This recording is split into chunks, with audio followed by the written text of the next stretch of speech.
Welcome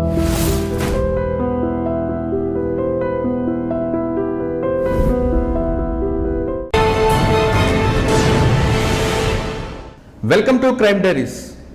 ప్రజలు ఎక్కడ హక్కులు కోల్పోతారో వాళ్ళ పక్షాన గొంతుకి నిలబడతారు ఆయన.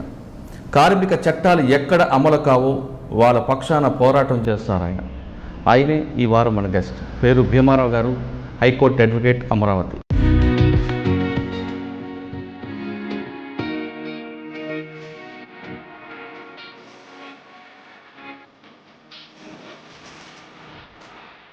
భీమారావు గారు గతంలో ఆర్ఎస్సీలో పనిచేసి తర్వాత అడ్వకేట్గా మారారు. ఆర్ఎస్సీలో ఉన్నప్పుడు అతని కార్యక్రమాలు ఏ విధంగా ఉండేవి, అసలు అడ్వకేట్గా ఎందుకు మారాలనుకున్నారు, కేవలం హక్కుల కోసమే పోరాటం చేస్తున్న భీమారావు గారు కార్మికుల పక్షాన పోరాటం చేయడం ఏంటి, చాలా విషయాలు ఆయన దగ్గర తెలుసుకోవాల్సింది. అయితే ముఖ్యంగా ఆయన బొజ్జా తారకం గారు, హరగోపాల్ గారు, బాలగోపాల్ గారి దగ్గర, అంటే ఒక ప్రముఖ ముగ్గురు లెజెండ్స్, వాళ్ళ దగ్గర పనిచేసిన అనుభవం కూడా ఉంది. ఆయన అడిగి అసలు కార్మిక చట్టాలు ఏ విధంగా అమలు అవ్వాలి, ప్రతి కార్మికుడు తమ హక్కుల కోసం ఎలా పోరాటం చేయాలి, హక్కులు ఏ విధంగా కోల్పోతున్న వాళ్ళకి వాళ్ళ పక్షాన భీమారావు గారు ఏ విధంగా పోరాటం చేస్తారు అనే అంశాన్ని నాణ్యత తెలుసుకుంది. భీమారావు గారు నమస్తే అండి. నమస్కారం అండి. భీమారావు గారు, యాక్చువల్గా మీ గురించి 2019-20 ఒక రిటైర్డ్ ఎస్పీ గారు చెప్పారు. ఆయన ఇంటర్వ్యూ అయిపోయిన తర్వాత నాకు గట్టిగా ఫైట్ ఇచ్చిన వ్యక్తి అని మీ పేరు చెప్పారు. ఆయన పృథ్వీనారాయణ గారు. అప్పటి నుంచి అనుకుంటున్న లక్కీగా మాకు శ్రీకాంత్ గారి ద్వారా మళ్ళీ మీరు మాకు ఎదురయ్యారు. సార్, యాక్చువల్గా ఆర్ఎస్ భావాలు వేరు, కమ్యూనిజం భావం వేరు ఉన్నప్పుడు ఆ వ్యక్తి ఇందులోకి ఎందుకు రావాలనుకున్నారు, వచ్చిన తర్వాత అడ్వకేట్గా మారడం అన్నది ఒక కొత్త కాన్సెప్ట్. జనరల్గా కొంతమంది వేరే వేరే దీంట్లో వెళ్తారు, అంటే ఆ భావజాలం ఉన్నవాళ్ళు ఆ భావజాలం వైపు వెళ్తారు. కానీ అడ్వకేట్గా మారి తిరిగి మీరు అదే భావజాలంలో ఉండి ప్రజల పక్షాన పోరాటం చేయడం, ఎక్కడ హక్కులు కోల్పోతున్నారో హక్కులు వాళ్ళ పక్షాన ఉండడం, ఇంకా చాలా విషయాలు కనిపిస్తుంటాయి. అన్నిటికన్నా ముఖ్యంగా మీకు హరగోపాల్ గారు, బాలగోపాల్ గారు, బొజ్జా తారకం గారు లాంటి వాళ్ళ దగ్గర పనిచేయడం అనేది ఒక పెద్ద మీకు ఒక బ్రాండ్ అనేది చాలామంది చెప్తుంటారు. ఇటీవల యానంలో జరిగిన టైల్స్ కంపెనీ కేసు అవ్వచ్చు, లేదా టీసీఎస్ కేసు, ఇటువంటి కేసులన్నీ కూడా మీ కెరీర్లో కనిపిస్తుంటాయి. జనరల్గా కార్మికులు ఎలాంటి హక్కులు ఉంటాయి, ప్రతి కార్మికుడికి ఉన్న హక్కులు ఏంటి, వాళ్ళకి ఎలాంటి, అంటే వాళ్ళకి కంపెనీ వాళ్ళు ఎలా మోసం చేస్తుంటారు, వాళ్ళకి వాళ్ళ హక్కుల గురించి కానీ వాళ్ళకి సంబంధించిన విషయాలు తెలియకపోవడం అనేది, వాళ్ళ పోరాటం ఏం చేయాలి, అసలు వాళ్ళకి ఎన్ని గంటల డ్యూటీ ఉంటుంది, వాళ్ళకి కార్మిక వేతనం ఏమని చెప్తుంటుంది, కార్మిక చట్టాలు ఏం చెప్తున్నాయి అనే ప్రశ్నలకు సమాధానం చెప్పే ముందు ఒకసారి భీమారావు గారి కుటుంబ నేపథ్యం చెప్పండి. రాజమండ్రిలో చదువుకున్నాను. మా ఫాదర్ వాళ్ళది ప్రకాశం డిస్ట్రిక్ట్ ఒంగోలు దగ్గర ఉన్నటువంటి గ్రామం. ఆయన రైల్వేలో ఎంప్లాయీ. సో ఆయన రైల్వేలో బ్రిడ్జ్ ఇన్స్పెక్టర్గా ఉన్నప్పుడు రాజమండ్రిలో పోస్టింగ్ ఉండేది. ఆ రాజమండ్రిలో ఉండేవాళ్ళం. చిన్నప్పటి నుంచి అక్కడే చదువుకున్నాం. నాకు ఈ సమాజం, దీనికి సంబంధించినటువంటి అంశాల మీద ఒక కాన్సన్ట్రేషన్ రావటం కానీ, ఒక సమస్యల మీద పట్టించుకోవాలని అభిప్రాయం రావటం కానీ విద్యార్థి దశ నుంచి ఉండేది. విద్యార్థిగా ఇంటర్మీడియట్లో నేను గవర్నమెంట్ జూనియర్ కాలేజ్ రాజమండ్రిలో చదువుకున్నాను. అక్కడ ఒక మాకు ప్లస్ ప్రిన్సిపాల్కి మధ్య అక్కడ ఒక చిన్న వివాదం నడిచింది. అది చాలా సోషల్ కాన్ఫ్లిక్ట్, ఒక క్యాపిటేషన్ ఫీజు ఆ టైంలో వచ్చినటువంటిది. ఆ మూమెంట్ని చాలా సీరియస్గా నడిపాము. అక్కడ నేను, డొక్కా పద్మనాభరావు, సునీల్, ఇట్లా కొంతమంది విద్యార్థులు ఉండేవారు. అక్కడ పీడిఎస్ ఆధ్వర్యంలో ఆర్గనైజ్ అయ్యింది. అప్పుడు అది చాలా పెద్ద మూమెంట్గా నడిచింది. ఎంత అంటే ఒక సంవత్సరం పాటు పెద్ద మూమెంట్ అది. అక్కడ ఆ మూమెంట్లో ఈ డొక్కా పద్మనాభరావు అనేటువంటి ఆయన, ఇప్పుడు రోహిత్ ఏ రకంగా అయితే సూసైడ్ చనిపోయిన పరిస్థితి వచ్చిందో, ఆ మూమెంట్లో ఆ రోజుల్లో డొక్కా పద్మనాభరావు అనేటువంటి వ్యక్తి సెల్ఫ్ ఇమోలేషన్ చేసుకొని ఆ మూమెంట్లో చనిపోయాడు. సో అప్పటి నుంచి నాకు సామాజిక అంశాలలో నేను ఉండాలి, ఇట్లా ఏ సమస్యల పట్ల అయినా సరే మనం పోరాటంలో భాగమై ఉండాలి అనేటువంటిది ఒక కాన్సన్ట్రేషన్గా, ఒక సీరియస్గానే తీసుకున్నాను. అతను నా చైల్డ్హుడ్ నుంచి, ఆ చనిపోయిన డొక్కా పద్మనాభరావు నా చైల్డ్హుడ్ నుంచి ఫస్ట్ క్లాస్ నుంచి ఇంటర్మీడియట్ దాకా కూడా నా bench mate, school mate. So అది అక్కడ కూడా క్యాస్ట్ అట్రాసిటీకి సంబంధించినటువంటి ఫైట్ అది. దాంట్లో రెవల్యూషనరీ భావజాలాలు ఉండేటువంటి సంఘాలతో పరిచయం అవ్వడం, అక్కడి నుంచి నాకు ఆంధ్ర యూనివర్సిటీలో ఉండేటువంటి అంకాళ్ళ భాస్కర్ నాయకత్వం అనేటువంటిది నన్ను కలవటం, వాళ్ళు ఆ కలిసేటప్పుడు క్రమంలో వాళ్ళతో పాటు అధ్యయనం, వాళ్ళతో పాటు తిరగటంలో ఆర్ఎస్యూలో నేను వెళ్ళటం జరిగింది. రాజమండ్రి ఆర్ట్స్ కాలేజ్లో కూడా కొన్ని గ్రూపులు ఉంటాయి. అప్పట్లో వాళ్ళు కూడా గోకవరం ఒక బ్యాచ్ అని, రప్పచోడవరం బ్యాచ్ అని, సీతమ్మ సందు బ్యాచ్ అని, నల్లమందు శాంత్ బ్యాచ్ అని 4-5 బ్యాచ్లు ఉండేవి. అంటే ఆ బ్యాచ్ల్లో ఏ బ్యాచ్ కూడా మీకు ఎదురుపడలేదు? నేను అంటే మేము అప్పుడు ఇంటర్మీడియట్లో ఉన్నప్పుడు ఇప్పుడు ప్రజాపంద అనేటువంటి పిఎస్సి ఉంటుంది, జే వెంకటేశ్వర అని కాకినాడలో జేవీ ఉంటుంది. ఆయన మమ్మల్ని అప్పుడు ఆర్గనైజ్ చేసినటువంటి వ్యక్తి. అక్కడ మేము కేవలం అధ్యయనానికి ఎక్కువ ఇంపార్టెన్స్, మూమెంట్స్లో అప్పట్లో నెల్లిమర్ల మూమెంట్కి కూడా మేము పార్టిసిపేట్ చేసినట్టు. అంటే గోకవరం వాళ్ళు మీకు ఎక్కడ ఎదురుపడలేదు? మేము పెద్దగా ఎదురుపడలేదు. అంటే నెల్లిమర్ల ఇంటర్మీడియట్ తర్వాత ఆంధ్ర యూనివర్సిటీకి వచ్చేసాను. మీకు Rajahmundry arts college, degree college విశాఖపట్నంకి వచ్చేసాను. విశాఖపట్నంలో విశాఖపట్నం ఏ కాలేజ్ చేశారు? విఎస్ కృష్ణ కాలేజ్ చేశాను. ఓకే, అక్కడ మీకు మరి అక్కడ భాస్కర్ గారు, అంకాళ్ళ భాస్కర్ గారు అప్పటికి నిషేధం వచ్చేసింది. ఆయన ఓపెన్గా కొంతకాలం పనిచేసి తర్వాత అండర్ గ్రౌండ్ లీడర్గా మమ్మల్ని కలుస్తూ ఉంటారు. అంటే ఆ మూమెంట్లో మీరు చేసిన పనులు ఉన్నాయి? మేము అక్కడ ఉండే నెల్లిమర్ల జూట్ మిల్ కూడా చెప్తున్నారు కదా. నెల్లిమర్ల జూట్ మిల్స్ టైంలో ఇక్కడ రాజమండ్రిలో ఉన్నప్పుడే ఆ మూమెంట్ని మేము కొంత రోడ్డు మీద ధర్నాలు చేయడం వాటిలో భాగస్వామ్యం. అంటే ఒక ఉద్యమ నేపథ్యం చెప్తే కనుక విద్యార్థి దశ నుంచి ఇంటర్మీడియట్ నుంచి మొదలై దాదాపు 2000 వరకు ఆ ఉద్యమాల్లో భాగస్వామ్యం అవుతూ ఉండేవాళ్ళు. ఓకే, ఆంధ్ర యూనివర్సిటీలో మీరు ఉన్నప్పుడు భాస్కర్ గారి సారథ్యంలో మీరు పాల్గొన్న ఉద్యమాలు? ఆంధ్ర యూనివర్సిటీలో అప్పట్లో మహిళలకి సమాన హక్కులు అనేటువంటి ఎంప్లాయ్మెంట్లో కానీ వాటిలో కానీ పర్సంటేజ్ మూవ్మెంట్ కానీ, తర్వాత పాలిటెక్నిక్ కాలేజెస్లో ఉండేటువంటి మూవ్మెంట్స్లో కానీ వీటిలన్నింటిలో పార్టిసిపేట్ చేసాము. ముఖ్యంగా అక్కడ ట్రైబల్స్కి సంబంధించినటువంటి కాలేజీలు, ప్రైవేట్ కాలేజెస్ వాళ్ళు వచ్చి అక్కడ పెడుతూ ఉండేవాళ్ళు. వాళ్ళు స్కాలర్షిప్ బేస్డ్ మీద నడుస్తుండే.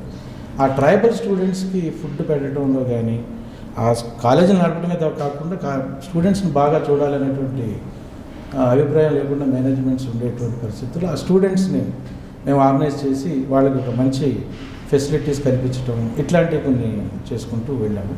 ఆంధ్ర యూనివర్సిటీలో జరిగిన చాలా మూమెంట్స్లో ఆ రోజుల్లో మేము ప్రత్యక్షంగా పరోక్షంగా.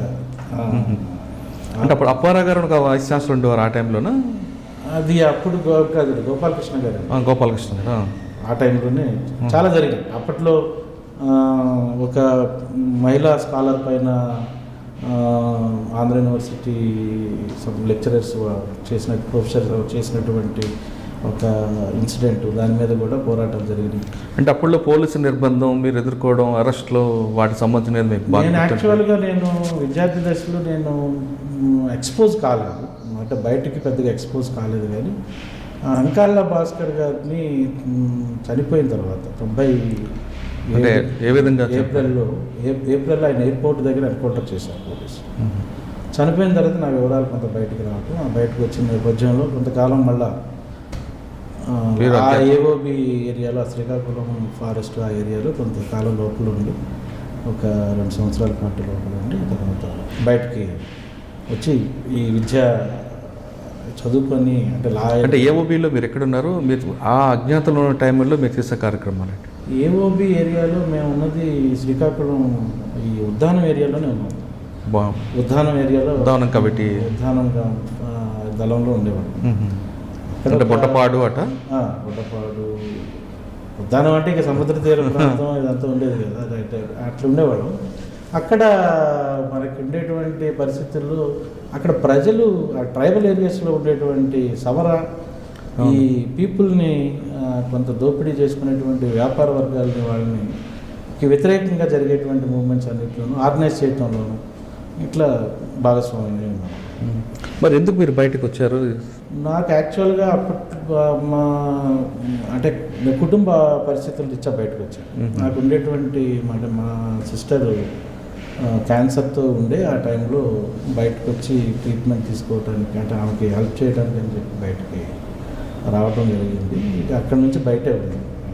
అప్పుడు అరెస్టులు మీకు ఏం లేవు? కొంత నేను బయటకు వచ్చిన తర్వాత ఒక కేసు అయితే పడింది. ఆ కేసుని తర్వాత అది అంటే లా చేయాలని ఎందుకు అనుకుంటారండి? నేను యాక్చువల్గా అయితే మేము బయటకు వచ్చిన తర్వాత జరిగిన ఏదో ఒక అంటే ఒక మూమెంట్కి ఉపయోగపడేటువంటి పరిస్థితుల్లో ఉండాలి అని అంటే ఖచ్చితంగా అప్పటికి అంటే అకాడమిక్ కోర్స్ అంతా కూడా కొంత బ్రేక్ అయిపోయింది. 10 years అకాడమిక్ లైఫ్ అంతా బ్రేక్ అయిపోయింది. సో లా చేసి సొసైటీలో ఈ క్యాస్ట్కి సంబంధించినవి, ఈ అసమానతలకు సంబంధించినవి వాటిల్లో రైట్స్ ఓరియంటెడ్గా మనం ఫైట్ చేయాలి, రాజ్యాంగాన్ని అమలు పరిచేటువంటి విధంగా మనం ఫైట్ చేయాలనే ఉద్దేశంతో ఒక సీరియస్గానే లా చేయడం. ఎక్కడ చేశారండి? ఆంధ్ర యూనివర్సిటీ LLM చేశాను, ఆంధ్ర యూనివర్సిటీలో చేశాను. తర్వాత మీరు ఎవరి దగ్గర ప్రాక్టీస్లోకి రాగానే అంటే అడ్వకేట్గా ఎన్రోల్ అవగానే నా డ్రీమ్ బాలగోపాల్ గారి దగ్గర చేరాలని అనుకున్నాను. ఎందుకు ఆయన ఎందుకు ఎంచుకున్నారు? అంటే అప్పటికే ఆయన హక్కుల న్యాయవాదిగా పీక్ పేరున్నటువంటి వ్యక్తి. నిజంగానే అంత కమిట్మెంట్ బయట మేము ఉన్నప్పుడు కూడా ఆయన అంటే ఇన్స్పైరింగ్గా ఉండేది. సో ఆయన దగ్గర చేరాలని దాదాపు 1 సంవత్సరం పాటు ఎవరి దగ్గర చేరకుండా వెయిట్ చేశాను. GS కృష్ణ గారని వైజాగ్లో ఉంటారు, హ్యూమన్ రైట్స్ లీడర్ ఇప్పుడు ప్రస్తుతం. ఆయన్ని మా భాస్కర్ అన్న వాళ్ళ అన్న ధర్మన్న ఫోన్ చేసి అడిగి బాలగోపాల్ గారి దగ్గర చేరాలనుకుంటున్నాడు అంటే బాలగోపాల్ గారి దగ్గర ఆయన సాధారణంగా ఎవరిని ఎంకరేజ్ చేయరండి. అంటే అప్పటికి చాలా మంది రాజశేఖర్ గారు ఒక రకంగా చెప్పాలంటే ఆయన దగ్గర చేరటం కోసం చాలా కాలం వెయిట్ చేశాను, కలుస్తూ ఉండేవాడు. ఒకసారి హైకోర్టులో కూడా కలిశాను. అంటే ఆయన హైకోర్టులో కలిసి నేను మీ దగ్గర చేరాలనుకుంటున్నాను అంటే నా దగ్గర ఆల్రెడీ ఒక జూనియర్ ఉన్నారు, నేను ఇంకెవరికి ఇవ్వలేను, కాబట్టి నేను పర్లేదు నేను వచ్చి మీ దగ్గర నేర్చుకుంటాను సార్, చూసి నేర్చుకుంటాను, డబ్బులు అయితే ఇవ్వకపోయినా పర్లేదు అని అంటే గాలి భోజనం చేసి బతుకుతావా, అలా నేను చాకరీ చేయించుకుని అన్నట్టుగా ఆయన వద్దండి. తర్వాత అక్కడి నుంచి అది ఎప్పుడు ఫాలో అప్ ఇస్తూ ఉండేవాడిని. రాజశేఖర్ అనే అడ్వకేట్ ఖాళీ అవ్వగానే ఫోన్ చేసి ఆయనే VS కృష్ణ గారికి అప్పుడు ఫోన్ చేసి చెప్తే ఆ ఇన్ఫర్మేషన్ తోటి నేను వెళ్ళి ఆయన దగ్గర చేరాను. ఆయన దగ్గర చేరటంలో నేను చాలా ఒక రకంగా చెప్పాలంటే చాలా అదృష్టవంతుడనే అనుకోవాలి. ఎందుకనంటే ఒక ఒక ఒక ఒక సీరియస్ సిన్సియర్ లాయర్స్ ఎట్లా ఉంటారు, అంటే హక్కులకు సంబంధించినటువంటి లాయర్స్ ఎట్లా ఉంటారు, నిజంగా ఈ ప్రజలకు సేవ చేయాలంటే ఈ వృత్తి ఏ రకంగా పని చేస్తే అది సమాజానికి సమాజానికి ఉపయోగపడుతుంది అనేటువంటిది ఆయన దగ్గర నేర్చుకున్నాను. ఒక లెజెండ్ ఆయన లైఫ్లో ఖాళీగా ఉన్న సమయాన్ని నేను చూడలేదండి. బాలగోపాల్ గారు ఖాళీగా ఈ క్షణం ఖాళీగా ఉండి చిట్ చాట్ చేసినటువంటి సందర్భం నేను ఏ రోజు చూడలేదు. నేను ఆయన దగ్గర 5 ఏళ్ల పాటు పనిచేశాను. 5 ఏళ్ల పాటు నేను ఎక్కడ ఆ రకమైనటువంటి. సార్, బాలగోపాల్ గారి దగ్గర 5 సంవత్సరాల్లో మీకు బాగా గుర్తుండిపోయే ఒక కేసు వివరించు. ఆయన చాలా అంటే ఒకటి కాదండి, చాలా కేసులు చేశారు. ఇప్పుడు ఉదాహరణకి మన వాకపల్లి కేసు ఆయన దగ్గర ఆయన మొదట అంటే పోలీసులు అక్కడ ఉండేటువంటి మహిళల్ని అత్యాచారం చేసినటువంటి పరిస్థితుల్లో వాళ్ళపైన నేరాన్ని తీసేయమని చెప్పి క్వాష్ పిటిషన్కి ఇచ్చారు.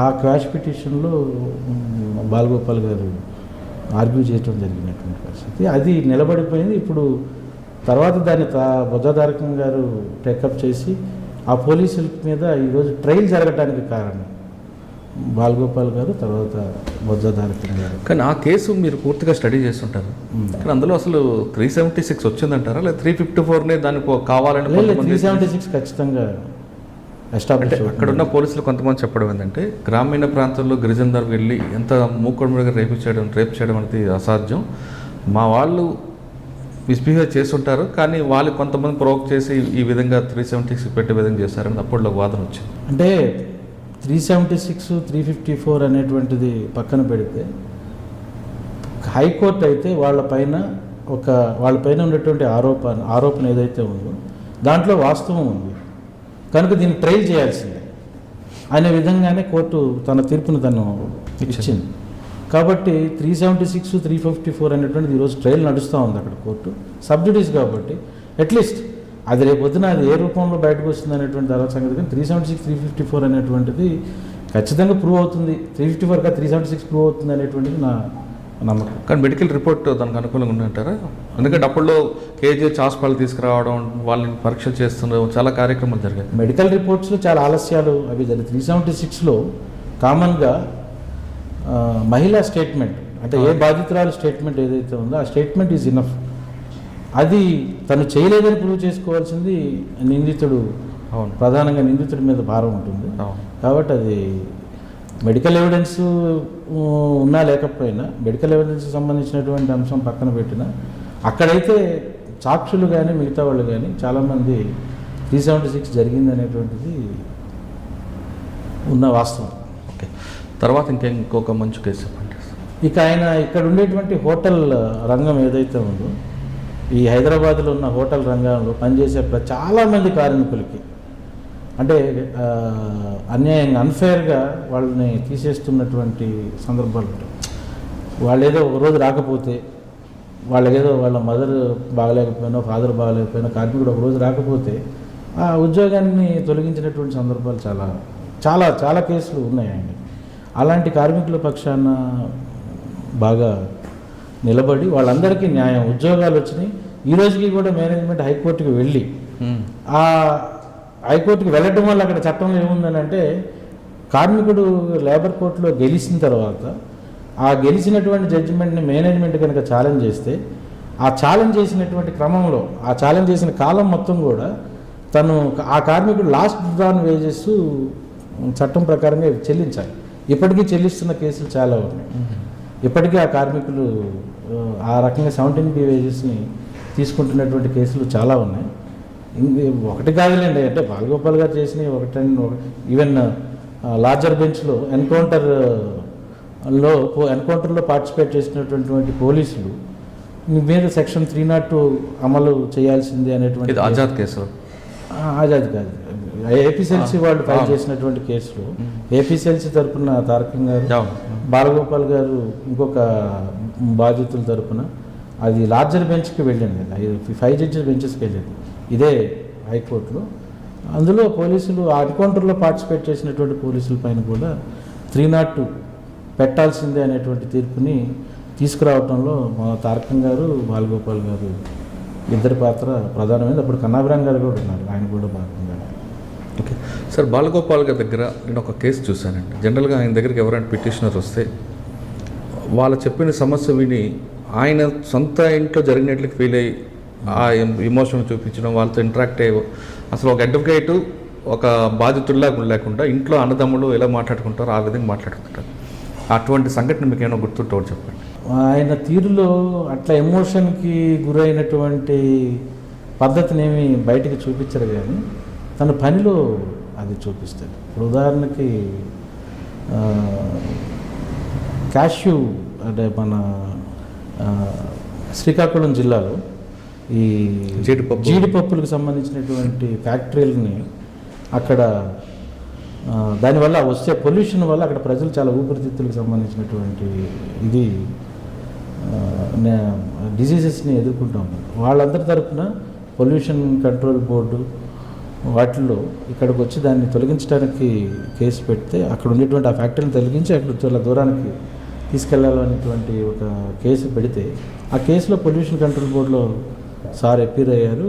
నిజంగానే పొల్యూషన్ కంట్రోల్ బోర్డులో అటువంటి తీర్పు అప్పుడు ఇప్పుడున్న బెంగళూరు కర్ణాటకకి వెళ్ళిపోయిన ఎస్వి భట్ గారు, జస్టిస్ ఎస్వి భట్ గారు అప్పుడు ఆ ఫ్యాక్టరీ ఓనర్స్ తరఫున న్యాయవాదిగా పొల్యూషన్ కంట్రోల్ బోర్డులో ఉన్నాను.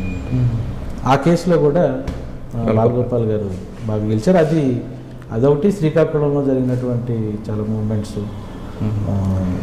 అంటే జనరల్గా ఆయన జూనియర్స్ ఏం చెప్తుంటారండి? ఎక్కువ ఏం చెప్పరండి, ఆయన చూసి నేర్చుకోవాల్సింది అంతే. ఆయన చెప్పేదే ఉండదు, ఆయనకి ఆయన్ని చూసి నేర్చుకోవటమే తప్ప ఆయన చెప్పేదే ఉండదు. ఇందాక మీరు హరగోపాల్ అన్నారు, హరగోపాల్ గారితో బాలగోపాల్ ఓన్లీ బాలగోపాల్ గారే బొజ్జదారకం గారి దగ్గర నేను పనిచేశాను. సో బాలగోపాల్ గారి అంటే ఒకటి కాదులేండి, ఒకటి చెప్పాలి అని అంటే ఆయన కేసులు చెప్పడానికి చాలా ఉన్నాయి. కార్మికుల కేసులు మొదట ఆయన ఎక్కువగా ట్రైబల్కి ఎవరికైనా అన్యాయం జరిగితే ట్రైబల్ తరఫున చాలా సీరియస్గా కేసులు చేస్తారు. తర్వాత బాధితులే ఎవరు బలవంతుల పక్షాన కానీ లేకపోతే ఈవెన్ మాలా మాదిగా కాన్ఫ్లిక్ట్ వచ్చినప్పుడు కూడా మాదిగా క్యాస్ట్కి సంబంధించినటువంటి దాని మీద ఆర్గ్యుమెంట్స్ రాసి ఇవ్వటంలో ఆయనే తయారు చేసి ఇచ్చారు. సార్ మీరు బాలగోపాల్ గారి తర్వాత బొజ్జా తారకం గారితో మీకున్న అనుబంధం చెప్పండి. బొజ్జా తారకం గారు చాలా ఒక రకంగా చాలా రెస్పెక్టబుల్ పర్సన్. ఆయన పద్ధతి ఎవరినైనా ఆకర్షిస్తుంది. అంటే ఎంతో చాలా గౌరవంగా చూస్తారు. ఆయనతో నేను చాలా జూనియర్. ఆయనతో పోల్చుకుంటే అప్పటికే 60 ఏళ్ల ప్రాక్టీస్ ఉన్నటువంటి తారకం గారి దగ్గర నేను చాలా జూనియర్. నాకు ప్రాక్టీస్లోకి వచ్చిన తర్వాత తారకం గారిని ప్రత్యక్షంగా కలుస్తూ ఉండేవాడిని. ముఖ్యంగా యానాం ఇన్సిడెంట్ ఏదైతే జరిగిందో, యానాం ఇన్సిడెంట్ జరిగేటప్పటికి నేను బాలగోపాల్ గారి దగ్గర లేబర్ లాని ప్రాక్టీస్ చేస్తున్నటువంటి న్యాయవాదిగా, అప్పటికి బాలగోపాల్ గారు చనిపోయారు, లేబర్ లా ప్రాక్టీస్ చేస్తున్నాను కాబట్టి తారకం గారు నన్ను ఒకసారి వేరే ఆయన ద్వారా కబురు పెట్టి రమ్మంటే వెళ్ళాడు. వెళ్తే ఈ ఇన్సిడెంట్లో మనం లేబర్ తరఫున సీరియస్గా నిలబడి ఫైల్ చేయాలి దీంట్లో అని చెప్పి ఆ యానాం కేసుని ప్రత్యక్షంగా ఆయనే నాకు అప్పచెప్పారన్నమాట. ఒకసారి ఆ యానాం కేసు వివరాలు చెప్పండి. మీకు తెలుసు, రీజెన్సీ సిరామిక్స్ ఫ్యాక్టరీ అనేటువంటిది యానాంలో చాలా ప్రెస్టీజియస్ ఫ్యాక్టరీ. ఓకే. యానాంలో చాలా ప్రెస్టీజియస్ ఫ్యాక్టరీ. అది దాదాపు 900 మంది కార్మికులతో ఉండేటువంటి రన్ చేసేటువంటి ఫ్యాక్టరీ. 2012 వరకు చాలా తక్కువ వేతనాలతో పనిచేస్తున్నటువంటి కార్మికులు వాళ్ళంతా. ఆ టైంలో 2007లో జాయిన్ అయినటువంటి మచ్చా మురళీమోహన్ అనేటువంటి కార్మికుడు, కొంచెం ఇంజనీరింగ్ చదువుకొని వచ్చినటువంటి కార్మికుడు. అతను అక్కడ ఉండేటువంటి కార్మికుల్ని వేతనాలు పెంచడం కోసం బోనస్ సంబంధించినటువంటి అంశాల మీద కొన్ని డిమాండ్స్ని లేవదీయటం, దాంతోపాటు ఒక సంఘాన్ని నిర్మించాలని ప్రయత్నం చేయటం, ఇది కొంత 2012కి ముందు కార్మికుల్లో ఉన్నటువంటి ఒక ఉద్యమ వాతావరణం. సో వాళ్ళు మేనేజ్మెంట్ దాన్ని గమనించి వీళ్ళని ఎవరైతే ఈ ఆర్గనైజ్ చేయడానికి ప్రయత్నం చేస్తున్నారో వాళ్ళందరినీ కూడా పాండిచ్చేరి ట్రాన్స్ఫర్ చేశారు. పాండిచ్చేరిలో కరైకాల్లో వాళ్ళకి ఇంకో ఫ్యాక్టరీ ఉంది, ఆ ఫ్యాక్టరీకి ట్రాన్స్ఫర్ చేసి అది ఇంకా కొంచెం ఆజ్యం పోసినటువంటి పరిస్థితి. అప్పుడు వాళ్ళు చాలా తిరగబడి విపరీతమైనటువంటి, అంటే రాస్తారోకోలు, ధర్నాలు, చివరికి ఫ్యాక్టరీ బంద్ పెట్టడం, ఈ ఉద్యమం నడుస్తూ ఉండేది. ఈ నడుస్తూ ఉన్నప్పుడు ఆ ఉద్యమాన్ని ఎదుర్కోవడానికి వాళ్ళకి ఏ రకమైనటువంటి మేనేజ్మెంట్ ఏ రకమైన ప్రయత్నం చేయలేదు. బహుశా ప్రయత్నం చేస్తుంటే చాలా ఇంత తీవ్రమైన స్థాయిలో జరిగేటువంటి ఉండేది కాదు. అది ప్రయత్నం చేసి ఉంటే ఆ రోజే ముగిసిపోయి ఉండేది. అది ఏం జరిగిందంటే ఆ తర్వాత ఆ మేనేజ్మెంటు ఈ మచ్చా మురళీమోహన్ అనేటువంటి నాయకుడిని పోలీసులు అక్కడ యానంలో ఉండేటువంటి పోలీసులతో అరెస్ట్ చేయించి ఆ పోలీస్ స్టేషన్లోనే పోలీసులు టార్చర్కి గురై అక్కడే హార్ట్ అటాక్, మొత్తానికి చెవు దగ్గర ఇంజరీస్ తోటి కొలాప్స్ అయ్యి చనిపోయాడు స్పాట్లో. అప్పటికి ఆ మూమెంట్కి యానాం ప్రజలు చాలా మద్దతు ఇస్తూ ఉన్నారు, యానాం ప్రజలు కూడా మద్దతు ఇస్తూ ఉన్నారు. సో అది వెంటనే ఆ చనిపోయిన తర్వాత ప్రజలు వాళ్ళు మేనేజ్మెంట్ ఫ్యాక్టరీ వైపు మూమెంట్గా వెళ్ళారు. ఆ తర్వాత మేనేజ్మెంట్ ఒక ఆయన కూడా ఆ సందర్భంలో చనిపోవటం జరిగింది. సో అది యాక్చువల్గా మేనేజ్మెంట్ ఫెయిల్యూర్ అండి. అంటే కార్మికుల్ని 2000 ఎస్టాబ్లిష్ చేసినప్పటి నుంచి వాళ్ళ జీతాలు కనుక చూస్తే 5,000-6,000 రూపాయలకు శాలరీస్కి పనిచేస్తున్నటువంటి పరిస్థితి, apart from other benefits. So దాన్ని పెంచమని, బేసిక్ పెంచమని, వాటిని పెంచమని చేస్తున్నటువంటి డిమాండ్స్ అవి. ఆ చార్టర్ ఆఫ్ డిమాండ్స్ని పరిష్కరించడంలో మేనేజ్మెంట్ టోటల్ ఫెయిల్యూర్. అక్కడ ఫెయిల్యూర్ అవ్వడానికి కారణం ఏంటంటే అక్కడ ఉండేటువంటి లోకల్ ఎమ్మెల్యే కానీ అక్కడ ఉండేటువంటి గవర్నమెంట్ కానీ మాకు చాలా సపోర్ట్ ఉంది, వీళ్ళని అణచివేయగలం అనేటువంటి ఒక అహంకార భావం అయింది. సో దాంట్లో నుంచి వాళ్ళని నెగోషియేట్ చేయలేకపోయింది. వీళ్ళ మూవ్మెంట్ ఆగలేదు. అది ఆ మూవ్మెంట్ ప్రజల మద్దతుకి వెళ్ళింది. అక్కడ ఉన్న ప్రజలందరూ కూడా వీళ్ళకి మద్దతు ఇచ్చినటువంటి పరిస్థితి. సో అంచేత అది ఆ రకమైనటువంటి. సార్ ఆ కేసులో అప్పుడు ఒక వార్త వచ్చిందండి, పబ్లిక్ అందరూ మీరు చెప్పినట్టు మచ్చా మురళీమోహన్ చనిపోవడంతో ఆ కోపంతో వచ్చి దాడి చేశారు, కానీ వాళ్ళు ఫ్యాక్టరీని ధ్వంసం చేశారు కానీ మేనేజ్మెంట్ వైపు వెళ్ళలేదు, కానీ మేనేజ్మెంట్ దగ్గర ఉన్న డబ్బుల కోసం వాళ్ళకి సంబంధించిన వాళ్ళు కాన్స్పిరసీ క్రియేట్ చేసి ఆయన కూడా మర్డర్ చేశారనేది ఒక వార్త వచ్చింది, వాస్తవం అంటారు? అంటే వాస్తవానికి 2 ధోరణులు ఉన్నాయి. అంటే యాక్చువల్గా సబ్సిడీస్ కాబట్టి నేను అన్ని విషయాలు అంటే అది ఇంకా దానికి సంబంధించినటువంటి కోర్టులో ఉంది, దానికి సంబంధించి అంత మాట్లాడాల్సిన అవసరం లేదు. కానీ జరిగినటువంటి వాస్తవాలు నేను ప్రత్యక్షంగా ఆ కేసుని గమనించాను కాబట్టి చెప్పేది ఏంటంటే ఆ ఫ్యాక్టరీలో ఆ మేనేజ్మెంట్ వ్యక్తిని చంపేసిన తర్వాత సాక్ష్యాలన్నీ అక్కడ ఉండేటువంటి సాక్ష్యాలన్నీ కూడా తుడిచివేయబడ్డాయి. ఇప్పుడు బ్లడ్ ఉంది, బ్లడ్ కడిగివేయబడ్డది, మొత్తం కడిగేశారు. అప్పటికి పోలీసులు వచ్చేటప్పటికి మొత్తం లేదు అక్కడ. ఆ తర్వాత అక్కడ లోపల చాలా అంటే ఏవో ట్రాన్స్పోర్ట్ అయినాయి, ఆ ఇంట్లో నుంచి వేరే చోటికి బయటికి ట్రాన్స్పోర్ట్ అయినాయి. అందరూ చాలా పెద్ద డబ్బు, ఆ ఇంట్లో ఉండేటువంటి డబ్బు బయటకు వెళ్ళింది. సో దాంట్లో కాన్స్పిరసీ కుట్ర కూడా ఉంది. ఇది ఖచ్చితంగా కార్మికులే చేశారనే ఇదైతే కరెక్ట్ కాదు. అదే ఒకవేళ పబ్లిక్కే చేస్తుంటే ఆ సీన్ అంతా డిస్టర్బ్ చేయని అవసరం లేదు కదా? లేదు, యాక్చువల్గా సాక్ష్యాలని తారుమారు చేయాల్సినటువంటి అవసరం లేదు. అది బహుశా తీర్పులో మనకు అది స్పష్టంగా బయటకు వస్తుందని నేను అనుకుంటున్నాను. పాండిచేరిలో ఇప్పటికీ నడుస్తూ ఉంది ఆ కేసు, పాండిచేరి డిస్ట్రిక్ట్ కోర్టులో ఉంది. అచ్చా, ఆ కేసు మీరు బొజ్జ తారకం గారితో వాదిస్తున్నప్పుడు మీకు బెదిరింపులు రాలేదా? ఎందుకంటే వాళ్ళు ఏ స్థాయికైనా వెళ్ళారు వాళ్ళు. అంటే యాక్చువల్గా బొజ్జ తారకం గారు ఫస్ట్ ఫేజ్లో Pondicherry government, CM, labour minister అంత పెద్ద స్థాయిలో చర్చలు జరిగింది. ఆ చర్చల్లో అన్నింటిలోనూ నేను తారకం గారే పార్టిసిపేట్ చేశాను. ఒక రకంగా దాన్ని పరిష్కరించడానికి ప్రయత్నం చేశాం. అది మేనేజ్మెంటే చాలా అడమెంట్ నేచర్ని తీసుకొని ఈవెన్ గవర్నమెంట్ ఇచ్చినటువంటి సజెషన్ని కూడా అది బేఖాతరు చేసి వెళ్ళిపోయింది. అక్కడి నుంచి తారకం గారికి కొంత హెల్త్ బాగాలేకపోవడం, అక్కడ నుంచి మళ్ళీ నేనే మొత్తం 2012 అంటే 14 దాకా తారకం గారు వచ్చారు. 15 తర్వాత మొత్తం నేనే దాన్ని చూడటం జరిగింది. ఇప్పుడు మేనేజ్మెంట్ పరిస్థితి ఏంటనంటే ఆ రోజు ఫ్యాక్టరీలో అంటే కార్మిక చట్టం కొంచెం చెప్పాలి. ఎప్పుడైనా సరే ఒక కార్మికులు చేసేటువంటి పోరాటంలో అది లాకౌట్ అయిందనుకోండి, ఆ లాకౌట్ అనేటువంటి అంశాన్ని కార్మిక శాఖ ఒక వివాదంగా తీసుకొని దాని మీద చర్చలు జరుపుతూ ఉంటే ఆ లాకౌట్ని లేదా స్ట్రైక్ని నిలుపుదల చేయాలి. మేనేజ్మెంట్ అది నిలుపుదల చేయకుండా కొనసాగింది. ఇప్పటికీ లాకౌట్ కొనసాగుతున్నట్టే దాంట్లో కొనసాగించినప్పుడు ఏమైందనంటే దాన్ని మేము అప్పుడు గవర్నమెంట్ని ఒత్తిడి చేసి కార్మిక చట్టంలో ఉండేటువంటి సెక్షన్ 10(3) ప్రకారంగా మీరు లాకౌట్ని ఒక వివాదంగా తీసుకున్న తర్వాత లాకౌట్ని కొనసాగించకుండా ఉండేటువంటి నిషేధాజ్ఞలు ఇవ్వాలి అని అంటే గవర్నమెంట్ అప్పుడు ఆ లాకౌట్ని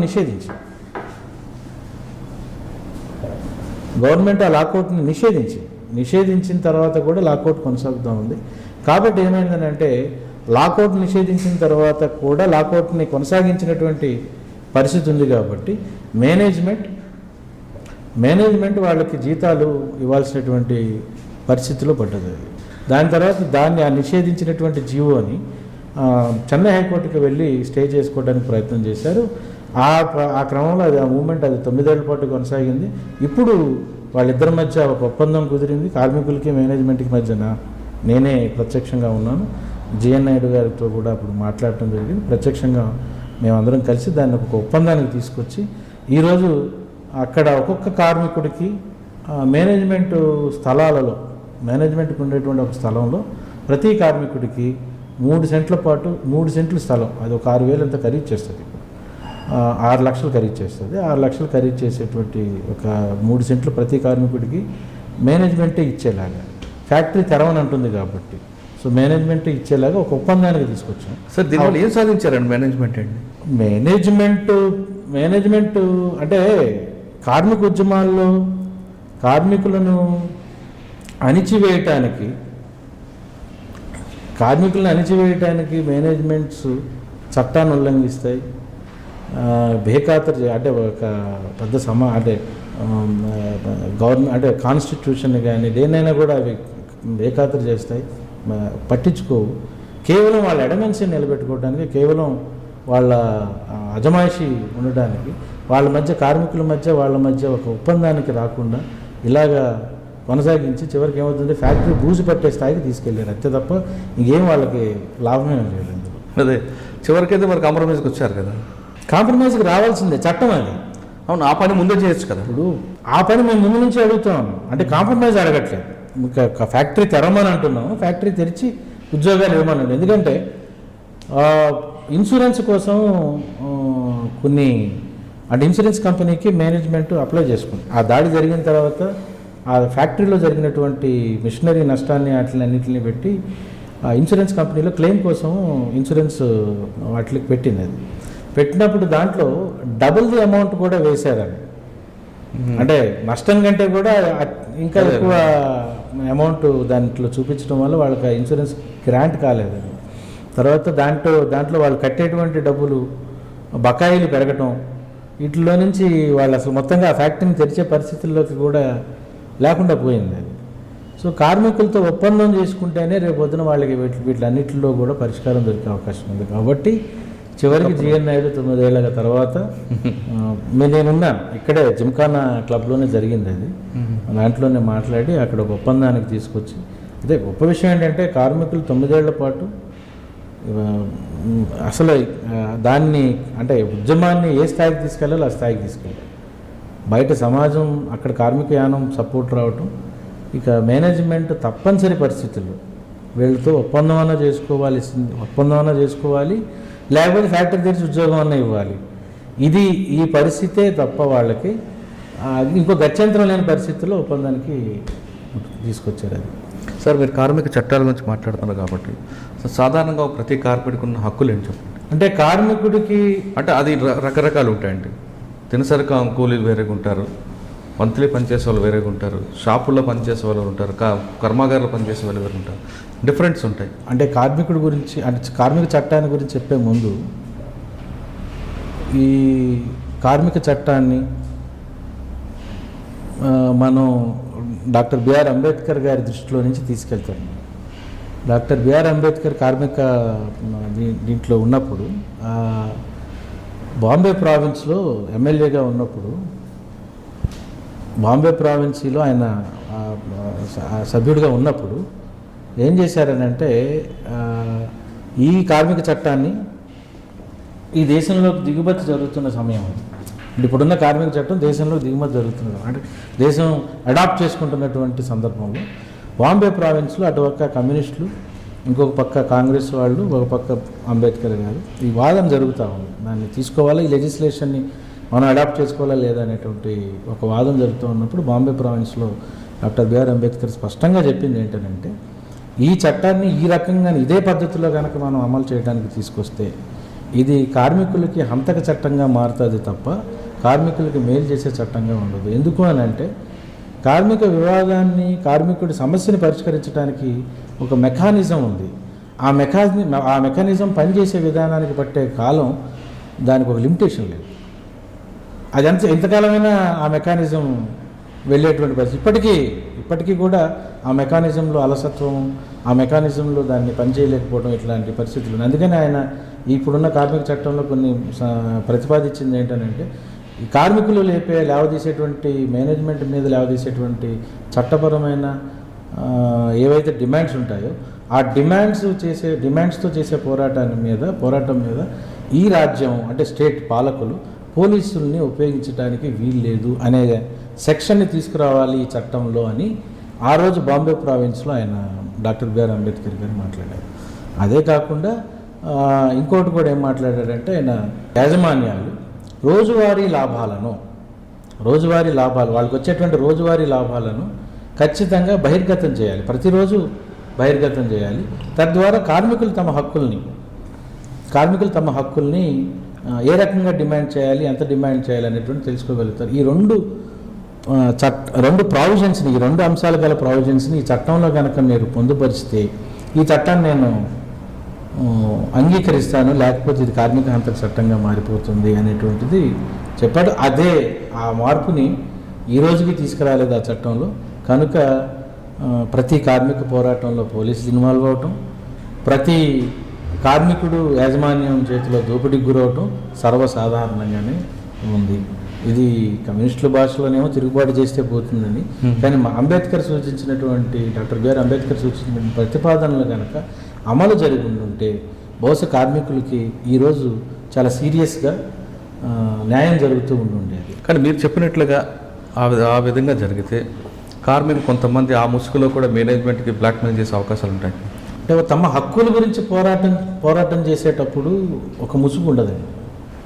హక్కు నిజంగా వాళ్ళ హక్కుల గురించి పోరాటం చేసే పని అయితే ముసుగు ఉండదు. రాజకీయాలు చేరి మేనేజ్మెంట్ని ఏదైనా చేయాలనుకునే దగ్గర ఉన్న ముసుగులు ఉండొచ్చేమో, కానీ అసలు ముందు ఇది ఉంటే ఖచ్చితంగా కార్మికుల్లో ఒక అటువైపుగా పోరాటం చేసి ఒక నిజాయితీ నిబద్ధత కలిగేటువంటి ఉద్యమాలే పుట్టుకొచ్చుండేవి. ఇప్పుడు ఆ అనుమానం వచ్చిండేది కాదు. అంటే గతంలో ప్రతి ఒక కర్మాగారంలో కానీ, ఒక ఫ్యాక్టరీలో కానీ, ఒక బిజినెస్లో కానీ ఆటో యూనియన్ల వరకు తీసుకున్న అందులో ఉన్న పనిచేసే వాళ్ళు మాత్రమే సంఘం పెట్టుకోవడం, అందులో పనిచేసిన వాళ్ళే దానికి లీడర్గా అధ్యక్షుడిగా ఉండడం, వాళ్ళ సమస్యలే పోరాటం చేసేవారు. దానికోసం వాళ్ళు ఎంతవరకు నిలివారు. ఎప్పుడైతే ప్రాంతీయ పార్టీలు ఎప్పుడైతే ఇన్వాల్వ్ రాజకీయ పార్టీలు అందులో ఇన్వాల్వ్ ఒక కార్మిక సంఘానికి వాళ్ళే అధిపతులుగా ఉండి పక్క నుంచి, అంటే అందులో పనిచేసిన వాళ్ళు కాకుండా ఆ రాజకీయ పార్టీకి సంబంధించిన వ్యక్తి ఎప్పుడైతే దానికి అధ్యక్షుడు అవుతున్నాడో ఇటువంటి సమస్యలు ఎక్కువ అవుతున్నాయని వాస్తవం ఉంటారు కదండి. ఇక్కడ మన పి జనార్దన్ రెడ్డి గారు ఉండేవారు, పీజీఆర్ గారు. ఆయన ఎన్నో కార్మిక సంఘాలకు నాయకుడు. ఇప్పుడు మొన్నటిదాకా ఉన్న తేగల కృష్ణ హోమ్ మినిస్టర్ గారు ఉన్నారు, ఆయన ఎన్నో కార్మిక సంఘాలకి నాయకుడు. అంటే చట్టంలో కార్మికులు అంటే ఆ ఫ్యాక్టరీలో పనిచేసేటువంటి కార్మికులతో కూడిన సంఘం ఆ ఫ్యాక్టరీలో ఉండాలి. కానీ వాళ్ళకి నాయకత్వం వహించే ఎగ్జిక్యూటివ్ బాడీలు బయట వాళ్ళు ఒక ఇద్దరు ముగ్గురు ఉండటానికి అభ్యంతరం లేదు అనేది చట్టంలో ఉన్నటువంటి అంశం. ఓకే, అంటే అంతవరకు ఓకే. కానీ కాబట్టి అంటే ఎప్పుడైనా సరే కార్మికుడికి ఒక ఐడియాలజీతో కార్మికుడు పనిచేయడు. ఐడియాలజీ కార్మికుల్ని నడిపించాలి తప్ప ఐడియాలజీతో ఇదేటువంటి పరిస్థితి ఉండదు. కాబట్టి ఐడియాలజీలో ఉన్నటువంటి నాయకులు ఖచ్చితంగా కార్మికులను ఆర్గనైజ్ చేసేటువంటి పరిస్థితి ఉంటుంది. ఆర్గనైజ్ చేసే క్రమంలో రాజకీయాలు వాళ్ళలోకి, అంటే ఎక్కువ రాజకీయ పార్టీలు ఇన్వాల్వ్ అవ్వడమే అదొక పెద్దగా ఇబ్బంది అయ్యే అవకాశం కనిపిస్తుంది. ఇప్పుడు మీరు చెప్తున్నట్లుగా సంజయ్ రావు గారు ఎక్కువ రాజకీయ పార్టీలు అంటే ఏ రాజకీయ పార్టీ అయినా కార్మికుడు హక్కులు అక్కడ వాళ్ళకి స్థాపించడానికి ఆ కార్మిక సంఘంతో ఆ కార్మికులతో వాళ్ళు జత కట్టాల్సిందే తప్ప తమ రాజకీయాలని వాళ్ళలో తీసుకురావడం కంటే కూడా ముందు వాళ్ళకి అక్కడ ఉన్న హక్కులు వాళ్ళకున్న, అది ఒకప్పుడు జరిగేది మీరు అన్నట్లుగా ఎగ్జిక్యూటివ్ బాడీ ఉండి వాళ్ళు కార్మికుల పక్షాన పోరాటం చేయడం వరకు బాగానే ఉండేది. కానీ ఇటీవల కాలం ప్రాంతీయ పార్టీలు పెరిగిపోవడంతో ప్రాంతీయ పార్టీ నాయకులు ఒక్కొక్క సంఘం ఏర్పాటు చేసుకోవడం, వాళ్ళ రాజకీయ మనుగడ కోసం కార్మికులను ఒక పావులుగా వాడుకోవడం అనేది జరుగుతుంది. వాస్తవం అంటారు కాదంట? అంటే కొన్ని సందర్భాల్లో నడుస్తూ ఉన్నాయి. అంటే వీళ్ళు పండిన వాళ్ళలో కార్మికులు పడిపోయి ఇబ్బంది పడుతున్నట్లుగా, అంటే ఇప్పటి దాన్ని అంటే ఒక రకంగా నేను గిరిగిస్తే రాజకీయ పార్టీలను కనుక కొంచెం రెండు రకాలుగా చూస్తే కార్మికులను ఆర్గనైజ్ చేసింది ఎక్కువగా కమ్యూనిస్టులు, తర్వాత ఇప్పుడు పాలిస్తున్నటువంటి కాంగ్రెస్, టీడీపీ వాళ్ళందరికీ కూడా వాళ్ళ శాఖలు ఉన్నాయి. ఈ ఆరోపణ కమ్యూనిస్టు నాయకత్వంలో ఉన్న కార్మిక సంఘాలపైన లేకపోతే ఇట్లాంటి అంటే ఈ పార్టీల్లో అనుబంధంగా ఉండేటువంటి కార్మిక సంఘాలపైన అనేటువంటి స్పష్టంగా లేకపోయినా ఒకటేంటనంటే, అంటే కమ్యూనిస్ట్ భావజాలంతో ఉన్న వాళ్ళందరూ కూడా ఖచ్చితంగా కార్మికుల కోసం ఉంటారు. ఇటువంటి వచ్చిన వాళ్ళందరూ కూడా వాళ్ళ రాజకీయ మనుగడ కోసమే, వాళ్ళ ఉనికిని కోసం చేస్తుంటారని ఒక ఆరోపణ. అది కొంతవరకు వాస్తవం ఉందిలేండి. అంటే అవాస్తవం అయితే నేను కొట్టిపారట్లేదు, కానీ వాస్తవం ఉంది. కానీ ఏది చేసినా అక్కడ కార్మికుడికి న్యాయం అయితే జరగాలి. అవును. ఆ రాజకీయ పార్టీలు ఎంటర్ అయిన తర్వాత ఏం జరుగుతుంది అని అంటే మేనేజ్మెంట్ తోటి ఇప్పుడు దాదాపు కార్మిక వివాదాలు కోర్టులోకి వెళ్తే రోజుకి 10-15 ఉంటున్నాయి. ఇంతకుముందు బాలగోపాల్ గారు ఉన్న కాలంలో కూడా రోజుకి మేము దాదాపు 50 కేసులు 60 కేసులు కోర్టులో పిలిచేవాడు. ఇప్పుడు 3 కోర్టులు కలిపి ఒక్కొక్క 10 కేసులు కూడా లేవు. ఏమవుతున్నాయని అంటే కార్మిక సంఘాల నాయకత్వాలు ఒక సమస్య రాగానే మేనేజ్మెంట్ని కార్మికుడిని కూర్చోబెట్టి సెటిల్ చేసేస్తుంది. అది ఒక చట్టపరమైన పరిష్కారానికి తీసుకెళ్దాం అనేటువంటి వాతావరణంలో లేవు, ఆలోచనలు లేవు. కనుక అది ఆ రకంగా పరిష్కారం అయిపోయినప్పుడు, అంటే ఆ రకంగా పరిష్కారంలో రాజకీయ పార్టీలకి ఖచ్చితంగా ఒక లాభదాటి పరిస్థితి అయితే ఉంటుంది. అది అంటే అటువంటి వాతావరణంలో నిజంగా కార్మికుడికి ఏమైనా న్యాయం జరుగుతుంది?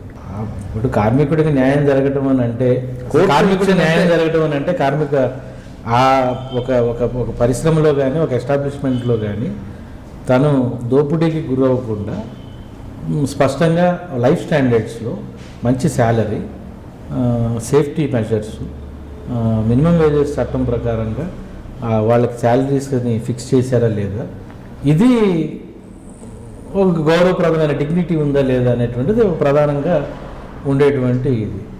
ఇక డిసిప్లినరీ యాక్షన్స్లో వాటిల్లో ఆర్బిట్రరీగా మేనేజ్మెంట్స్ యాక్ట్ చేస్తున్నాయా, లేకపోతే కావాలని ఒక నాయకత్వాన్ని స్కేప్ గోట్ చేయడానికి అన్ఫేర్ మెథడ్స్లో డిసిప్లినరీ యాక్షన్స్ తీసుకుంటున్నాయా అనేటువంటిది ఇవి ఖచ్చితంగా ఫ్యాక్టరీలో కానీ ఇంకో దాంట్లో కానీ ఉండేటువంటి వివాదాలు, ఇవి కనపడేటువంటి పరిస్థితి. కనుక అది వాటిని పరిష్కరించడంలో మేనేజ్మెంట్స్ ఎప్పుడు ఫెయిల్ అవుతూ ఉంటాయి. కానీ ఇప్పుడున్న కార్మిక సంఘాలు ఏవైతే ఉన్నాయో కార్మిక సంఘాల్లో అంటే మేనేజ్మెంట్ తోటి సెటిల్ చేసుకోవటం అనేటువంటిది, వీటిల్లో కూడా మేనేజ్మెంట్తో సెటిల్ చేసుకోవటం అనేటువంటిది కొంతమందికి మానుకుంటేనే కార్మికులకు హక్కుల్ని. అంటే బయట ఒకటి వాస్తవంగా జరుగుతుందండి, కోర్టుకు వెళ్తే ఆలస్యం అవుతుంది కాబట్టి ఆ చట్టంలోనే ఉంది. ఎవరో మీరు చెప్తున్నట్లు ఒక రాజకీయ పార్టీ నాయకుడిని సంప్రదించి కాంప్రమైజ్ అయిపోతాం అన్న దీనికి ఈ కాంప్రమైజ్ అయ్యే క్రమంలో నిజంగా వాళ్ళ హక్కులను కొంత కోల్పోతున్నారు అనేది వాస్తవం. చాలా వరకు అది వాస్తవమే. అది కాంప్రమైజ్ ఎప్పుడు కూడా హక్కులు. ఇప్పుడు ఉదాహరణకి ఒక కార్మికుడిని అన్యాయంగా తీసేశారు. తీసేసిన తర్వాత అతను కార్మిక శాఖ దగ్గరికి వెళ్తాడు. కార్మిక శాఖ వాళ్ళని ఆ మేనేజ్మెంట్ని కార్మికుడిని పిలిపించి వివాదాన్ని పరిష్కరించడానికి ప్రయత్నం చేయాలి. అది మెకానిజం, చట్టంలో ఉన్న మెకానిజం. అది పరిష్కరించమని ప్రయత్నం చేయాలి. అది పరిష్కారానికి గురైకపోతే కార్మికుడిని డైరెక్ట్గా లేబర్ కోర్టుకి వెళ్ళమని చెప్పొచ్చు, లేకపోతే వాళ్ళే కార్మిక వివాదంగా దాన్ని పరిష్కరించమని కోర్టుకి పంపించవచ్చు. సో ఈ కోర్టుకి పంపించిన తర్వాత దాదాపు 2-3 ఏళ్ల పాటు ఆ కోర్టులు అలా నానిపోతూ ఉంటాయి. అలా ఉండిపోయినప్పుడు కార్మికుడికి ఆ ఫ్రస్ట్రేషన్ కానీ వెయిట్ చేసేటువంటి పరిస్థితి లేకపోవటం కానీ ఉన్నప్పుడు మధ్యలో ఏదో ఒక మేనేజ్మెంటో లేకపోతే ఎవరో ఒక మధ్యవర్తి తలదొచ్చి లేదా ఒక కార్మికుని తలదొచ్చి నేను సెటిల్ చేసేస్తాను అని అంటే సెటిల్ చేసేసుకుంటే జరిగే అన్యాయం ఏమిటంటే ఆయనకి ఇంతకాలం పాటు వచ్చేటువంటి బ్యాక్ వేజెస్ కానీ, లేకపోతే తిరిగి ఇచ్చేటువంటి ఉద్యోగం కానీ, లేకపోతే అక్కడ వచ్చేటువంటి బెనిఫిట్స్ కానీ వీటిలన్నిటిని కోల్పోయి కేవలం ఒక 10,000కో 20,000కో 50,000కో తీసుకొని వెళ్ళిపోవాల్సినటువంటి పరిస్థితి. ఇది చట్టంలో యాక్చువల్గా చట్టంలో ఉన్నది ఏంటనంటే ఒక వివాదం లేబర్ కోర్టుకు వస్తే కనుక లేబర్ కోర్టు చాలా తొందరగా పరిష్కరించమని ఒక నిబంధన ఉన్నప్పటికీ కూడా ఆ మేనేజ్మెంట్స్ అక్కడ ఉండేటువంటి వాతావరణం కొన్ని కోర్టులో కొన్ని ఇప్పుడు ఉదాహరణకి ఇక్కడ లేబర్ కోర్టు ఉంది. ఇక్కడ లేబర్ కోర్టులో అన్ని కోర్టులకి జడ్జి లేరు. మీరు చాలా కాలం 10 ఏళ్ళు రికార్డ్ చేసుకుంటే లేబర్ కోర్ట్స్కి జడ్జిలు చాలా తక్కువ మంది ఉంటారు. ఇప్పటికీ సెంట్రల్ లేబర్ కోర్టు ఉంది, central government labour court. Central government labour కోర్టుకి ఇప్పటికీ జడ్జి లేదు. దాదాపు 1.5 year నుంచి ఆ జడ్జి లేకుండా నడుస్తున్నాం. సో ఆ క్రమంలో అక్కడ ఉండేటువంటి కార్మికుల పరిస్థితి ఏంటి? ఎంతకాలం న్యాయం కోసం న్యాయస్థానాల చుట్టూ తిరుగుతూ ఉంటారు. ఎవరో ₹1,00,000 ₹50,000 సెటిల్మెంట్ చేస్తే వెళ్ళిపోయే పరిస్థితి ఉంది కార్మికుడు. అలా కాకుండా న్యాయస్థానాలు చాలా సీరియస్గా ఈ కార్మిక చట్టాలని వినేటప్పుడు, అంటే కార్మిక కేసుల్ని వినేటప్పుడు సమయాన్ని నిర్దిష్టంగా పాటించి కనుక వివాదాన్ని పరిష్కరిస్తే ఖచ్చితంగా వాళ్ళకి తొందరగా న్యాయం జరుగుతుంది. కార్మికుల్లో న్యాయస్థానానికి వెళ్తే మనకు న్యాయం జరుగుతుంది అనేటువంటి ఒక అభిప్రాయం కూడా కలుగుతుంది. ఓకే సార్, మీరు యానం కేసు కాకుండా ఇంకోటి మీద రికార్డులో ఉంది టాటా. నేను టాటా కన్సల్టెన్సీ 2016లో దాదాపు ఒక 8,000 మంది ఉద్యోగస్తుల్ని తీసేసింది. 8,000 మంది ఎంప్లాయీస్ని తీసేసి ఇక్కడే మొత్తం ఆల్ ఓవర్ ఇండియా ప్లస్ హైదరాబాద్లో కూడా. వాళ్ళు ఆ టైంలో అక్కడ ఉండేటువంటి ఎంప్లాయీస్ నన్ను అప్రోచ్ అయ్యారు. ఇలా మమ్మల్ని అన్యాయంగా తీసేస్తుంది. అన్యాయంగా తీయటం కూడా కాదు, అందులో ఒక మాట పెట్టింది. ఏమని పెట్టిందంటే వాళ్ళు తీసేసేటప్పుడు మీరు మా కంపెనీ స్టాండర్డ్స్కి అనుకూలంగా అటు స్టాండర్డ్స్ స్థాయిలో లేరు కాబట్టి మిమ్మల్ని మేము తీసేస్తున్నామని ఇచ్చేసి, అది వాళ్ళకి రేపొద్దున భవిష్యత్తులో వాళ్ళకి ఎక్కడికి వెళ్ళినా కూడా ఇంకో ఉద్యోగం రావడానికి ఉంటుంది. అది చాలా దుర్మార్గం, అన్ఫేర్ రిమూవల్ అది. సో అట్లాంటి పరిస్థితి అట్లాంటి పరిస్థితుల్లో వాళ్ళు మన దగ్గరికి రావడం జరిగింది. అంటే వాళ్ళు చాలామంది లాయర్ల దగ్గరికి వెళ్ళారు ఇక్కడ హైదరాబాద్లో. అందరూ కూడా ఏంటంటే సాఫ్ట్వేర్ రంగంలో ఉన్నటువంటి మీకు కార్మిక రంగంలోకి రారు, మీరు కార్మిక రంగంలోకి రారు కాబట్టి కార్మిక శాఖని అప్రోచ్ అయినా, కార్మిక న్యాయస్థానాలను అప్రోచ్ అయినా మీకు న్యాయం జరిగేది ఉండదు, మీరు సివిల్ కోర్టుకి వెళ్ళాలి అది అని అన్నప్పుడు దాని మీద నేను ప్రత్యేక అధ్యయనం. సార్ మీరు చెప్తున్న టీసీఎస్లో సడన్గా తీశారు. అసలు జనరల్గా ఒక వ్యక్తిని ఉద్యోగం చేయాలంటే మేనేజ్మెంట్ ఏం చేయాలి? ఉద్యోగంలో తీసేయటానికి, ఒక పర్మనెంట్ ఉద్యోగస్తుడిని తీసేయటానికి మేనేజ్మెంట్ తగు కారణాలను చెప్పాలి అతనికి. అంటే రీజనబుల్ ఇది చెప్పాలి. చెప్పిన తర్వాత నోటీస్ ఇవ్వాలి, అతను జవాబు చెప్పుకునే అవకాశం కల్పించాలి. అందులో వాళ్ళు డిసిప్లినరీ అంటే ఒక మిస్కాండక్ట్కి సంబంధించినటువంటి ఆరోపణ చేస్తే ఆ మిస్కాండక్ట్కి సంబంధించినటువంటి ఎంక్వైరీ జరగాలి. ఆ ఎంక్వైరీలో ఇతను ప్రూవ్ అయితే తీసేయటానికి పద్ధతి. ఇక్కడ సాఫ్ట్వేర్ రంగం అలా లేదు. అంటే సాఫ్ట్వేర్ మన టీసీఎస్ కేసు పక్కన తీస్తే జనరల్గా మాట్లాడితే మీరు చెప్పినట్లుగా ఒక ఎంప్లాయీని ఉద్యోగం చేయాలంటే ఆయనకి నోటీస్ ఇవ్వాలి. అంటే 3 నెలలు నోటీస్ ఇవ్వాలా, నెల రోజులు నోటీస్ ఇవ్వాలి? 3 నెలల నోటీస్ అనేటువంటిది మేనేజ్మెంట్స్ చేస్తున్నటువంటి పద్ధతి. అంటే వాళ్ళు అపాయింట్మెంట్ ఆర్డర్లో రాసుకుంటారు. అపాయింట్మెంట్ ఆర్డర్లో ఏం రాసుకుంటారు అంటే నిన్ను తీసేయాలంటే నీకు 3 నెలలు నోటీస్ ఇచ్చి తీసేస్తాం, నువ్వు వెళ్ళిపోవాలనుకుంటే నాకు 1 నెల నోటీస్ ముందు చెప్పి వెళ్ళిపో అనేటువంటిది అగ్రిమెంట్ అంటే ఆఫర్ లెటర్లో ఉంటుంది, వాళ్ళకి అపాయింట్మెంట్ లెటర్లో ఉంటుంది. ఇది కామన్గా జరిగేటువంటి పరిస్థితి. ఈవెన్ 3 నెలలు ఇచ్చి నోటీస్ ఇచ్చి తీసేయాలన్నా కూడా నేను చెప్పేది ఏంటంటే మేనేజ్మెంట్స్ అలా తీసేయడానికి వీల్లేదు, అది చెల్లదు. ఆ 3 నెలలు ఇచ్చి నోటీస్ ఇచ్చి తీసేస్తామంటే చెల్లదు. ఎందుకంటే ఒక పర్మనెంట్ ఉద్యోగస్తుడిని నువ్వు తీసేయాలని అంటే దానికి కారణం ఒకటి నువ్వు ఉద్యోగం కల్పించలేకపోవటం అన్నది ఉండాలి, లేకపోతే అతని మిస్కాండక్ట్కి సంబంధించిందన్న అయి ఉండాలి. అలా కాకుండా నువ్వు నీ వ్యాపారాన్ని పెంచుకోవటం కోసం ఇంకా అతి తక్కువ శాలరీకి శాలరీ ఎక్కువ తీసుకునేవాడిని తీసేసి శాలరీ తక్కువ తీసుకునేవాడిని తీసుకుందామని అనుకుంటే కనుక అది అన్ఫేర్. సార్ మీరు చెప్తున్నట్లుగా ఒక ఎంప్లాయ్ చేయాలి, ఆయనకి 3 నెలలు నోటీస్ ఇచ్చి రకరకాల రీజన్స్ చెప్తున్నారు. అసలు ఆ సంస్థే లాస్లో ఉంది, ఆయన తీస్తాం అన్నది ఒకటి, లేదు కాస్ట్ కటింగ్ చేసుకుంటాం మేము అంటూ ఇంకొక రీజన్ చెప్తారు. 3 మీరు అన్నట్టుగా డిసిప్లిన్ యాక్షన్, 3 4వది హెల్త్ గ్రౌండ్స్ బాగాలేవని 4. ఈ 4 రీజన్స్ ఎక్కువగా వినిపిస్తుంటాయి.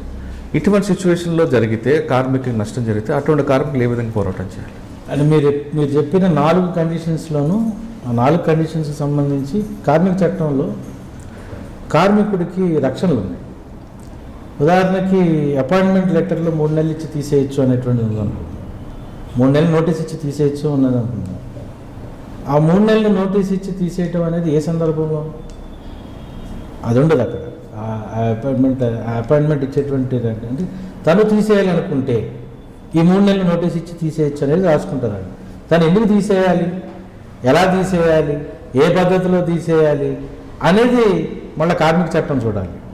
అంటే కార్మిక రంగంలోకి వచ్చేటువంటి ఎంప్లాయీస్ అయితే కార్మిక చట్టం చూస్తే అది మళ్ళీ డిసిప్లినరీ యాక్షన్ అయితేను ఇంకొక ఇదైతేను దానికి కావాల్సినటువంటి పద్ధతుల్ని అంటే ఒక డిసిప్లినరీ యాక్షన్ మిస్కాండక్ట్ అనుకోండి, ఆ మిస్కాండక్ట్కి సంబంధించినటువంటి దీని మీద వాళ్ళు ఏం చేయాలంటే నోటీస్ ఇవ్వాలి, షోకాజ్ నోటీస్ ఇవ్వాలి, విచారణ జరపాలి, అప్పుడు తీసేయాలి. అలా కాకుండా తీసేయడానికి వీల్లేదు. నోటీస్ ఇచ్చి 3 నెలల పాటు 3 నెలల పీరియడ్ ఇచ్చేసి తీసేసి ఇది రిట్రెంచ్మెంట్ మేము తీసేసామని అంటే దానికి కారణం ఉండాలి. ఒకవేళ మీరు అన్నట్టుగా తమ వ్యాపారం నష్టంలో ఉంది, తన వ్యాపారం నష్టంలో ఉంది, ఈ కార్మికులు నేను తీసేయాలని అనుకుంటున్నాను అని అంటే కార్మిక రంగం పర్మిషన్ ఉండాలి, కార్మిక శాఖ పర్మిషన్ ఉండాలి. కార్మిక శాఖకి చెప్పాలి వాళ్ళు. లే ఆఫ్ అంటారు, లే ఆఫ్ కాలంలో చాలామందికి శాలరీస్ ఇవ్వరు. ఉదాహరణ లే ఆఫ్ అనుకోండి, ఆ లే ఆఫ్ని రాటిఫై చేసేది కార్మిక శాఖ. ఆ లే ఆఫ్ని రాటిఫై చేయించుకోకుండా నేను క్లోజ్ చేసేస్తున్నాను అని అంటే దానికి ఆ మేనేజ్మెంట్ చాలా మూల్యం చెల్లించుకోవాల్సి వస్తుంది కార్మికుడు. కానీ సడన్గా ఫోన్ చేసి రేపటి నుంచి రావద్దు అని కొంతమంది చెప్తుంటారండి. అది ఓరల్ టెర్మినేషన్ అంటే వాళ్ళు రెగ్యులర్గా పర్మనెంట్ ఎంప్లాయీ ఉన్నా రేపటి నుంచి నువ్వు రావద్దు, నీకు 3 నెలలు శాలరీ ఇస్తా, ఇంట్లో కూర్చో అంటే అది అసలు చెల్లదండి. అది ఏ చట్టం ప్రకారంగా కూడా చెల్లదు. ఓరల్ టెర్మినేషన్ అనేది ఏ చట్టం ప్రకారంగా కూడా, అంటే ఒక చట్టం ప్రకారం చేయనటువంటి మేనేజ్మెంట్ చర్యలు ఇదొక చర్య. ఈ ఓరల్గానే కాదు, నెక్స్ట్ డే ఎంప్లాయ్మెంట్కి వస్తాడు, గేట్ దగ్గర వాచ్మెన్ తోటి నువ్వు అక్కర్లేదు వెళ్ళిపోమన్నా, అంటే ఒక ఉద్యోగ భద్రతని చాలా దుర్మార్గంగా వ్యవహరించేటువంటి మేనేజ్మెంట్లు చేసే చర్యలు ఇలాంటివన్నీ. ఉద్యోగ భద్రత కల్పించడంలో, దాన్ని పరిష్కరించడంలో గవర్నమెంట్ కూడా చాలా అలసత్వం వహిస్తూ ఉంటుంది. దాని మీద చర్యలు తీసుకోవడంలో కూడా కార్మిక శాఖ అనేటువంటిది ఒక శాఖ ఉంది ఇక్కడ. ఆ కార్మిక శాఖకి అన్ని వీళ్ళ దగ్గర ఉండేటువంటి ఎంప్లాయీస్ వివరాలు కూడా ఉంటాయి. వాళ్ళ దగ్గర ఎంతమందిని ఉద్యోగంలో పెట్టుకుంటున్నారు, వాళ్ళకి వేతనం ఎంత ఇవ్వాలి. ఒక ఉదాహరణకి ఒకే ఇప్పుడు ఒక ఎస్టాబ్లిష్మెంట్ అనుకోండి, ఈ ఎస్టాబ్లిష్మెంట్లో స్వీపర్కి మేనేజింగ్ డైరెక్టర్కి ఒకే శాలరీ ఉండదు. కానీ ఈ స్వీపర్ శాలరీ ఎవరు డిసైడ్ చేస్తారు?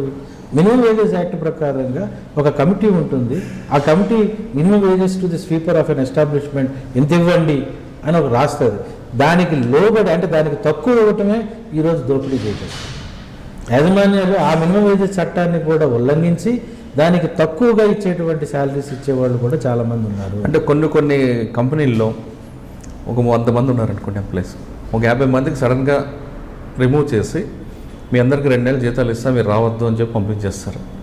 లేదా కోర్టుకు వెళ్తామంటే కోర్టుకు వెళ్ళి కోర్టులో ఫైట్ చేస్తూ ఉంటాం. కోర్టుకు వెళ్తే అవ్వదు అని చెప్పి వాళ్ళు 2 నెలలు శాలరీ తీసుకొని వాళ్ళు బయటకు వస్తారు.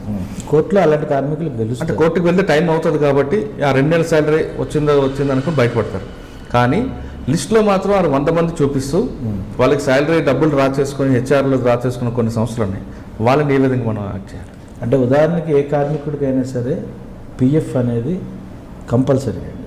అది చట్టం నిర్ణయించినటువంటి ఆ పిఎఫ్ అనేటువంటిది కనుక లేకుండా ఒక కార్మికుడు ఉద్యోగం చేస్తున్నాడు అని అంటే దాన్ని మనం ఆ కార్మికుడిని దోపిడీ చేయడానికి, గవర్నమెంట్కి అంటే మోసం చేయడానికి ఆ యాజమాన్యం పూనుకుంది అనేటువంటిది స్పష్టంగా చెప్పచ్చు.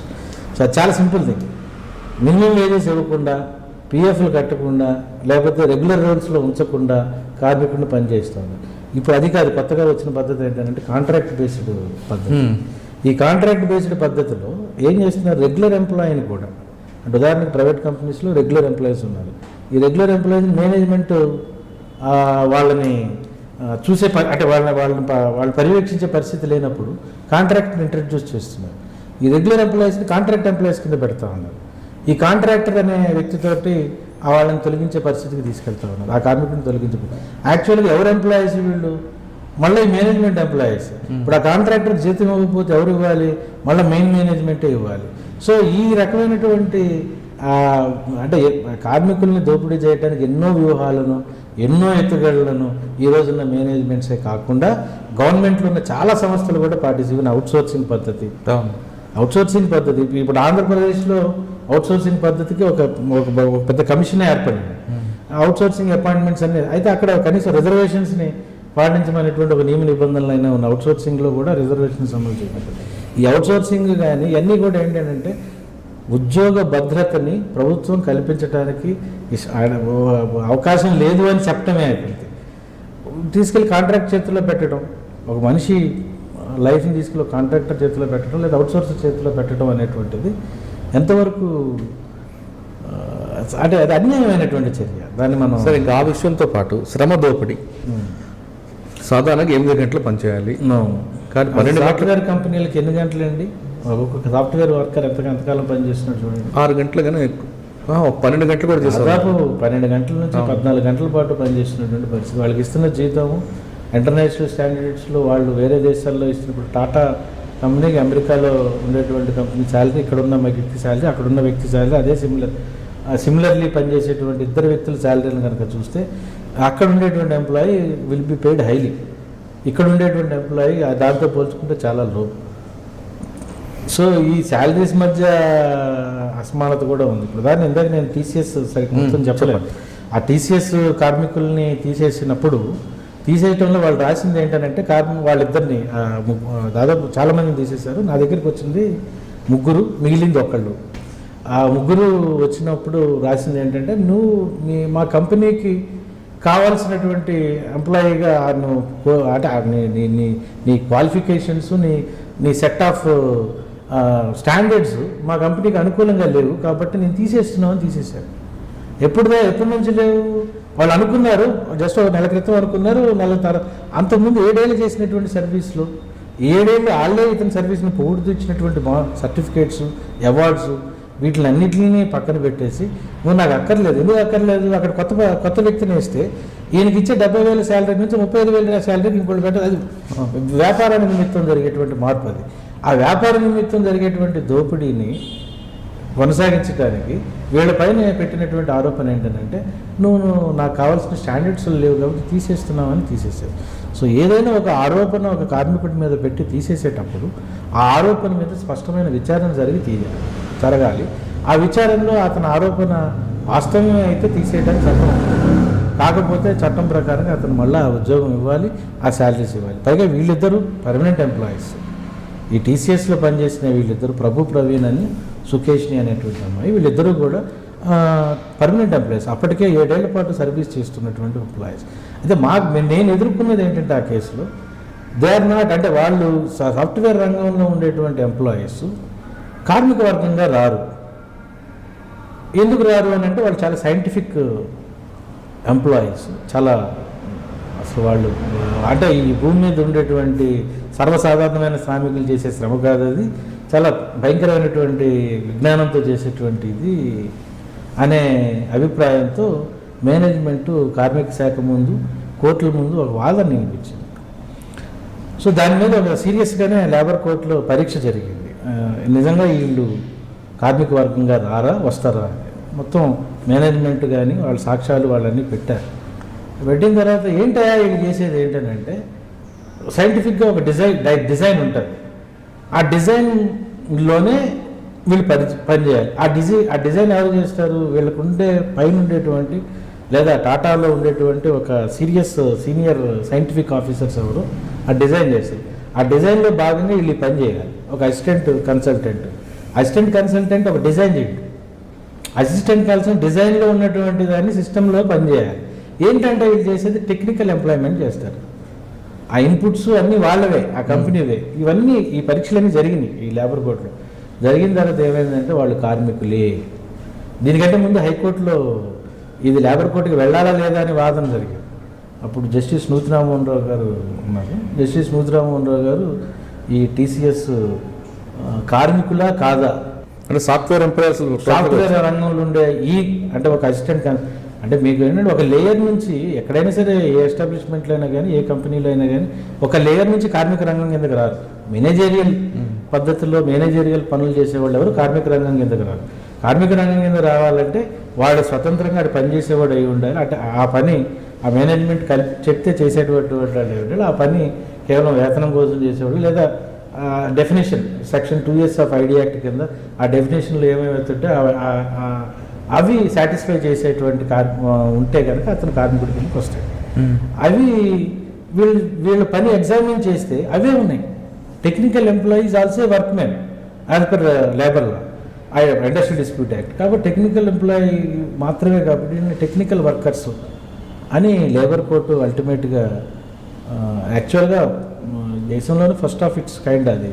అంటే దీనికంటే ముందు మా చెన్నైలోను కర్ణాటకలోను కొన్ని తీర్పులు వచ్చినాయి, కానీ ఆ తీర్పులు అంటే కేసు అయితే ఇదే ముందు ఇక్కడ హైదరాబాద్లోదే ముందు. అది చాలామంది లాయర్లు కార్మిక వర్గంగా తీసుకురాలేము అని వదిలేసిన తర్వాత నా దగ్గరకు వస్తే కొంత బాలగోపాల్ గారి స్ఫూర్తితో దాని మీద చాలా సీరియస్గా స్టడీ చేసి దాన్ని కార్మిక రంగంగా తీసుకుంటే సాఫ్ట్వేర్ ఎంప్లాయీలు కార్మికులుగా గుర్తించింది.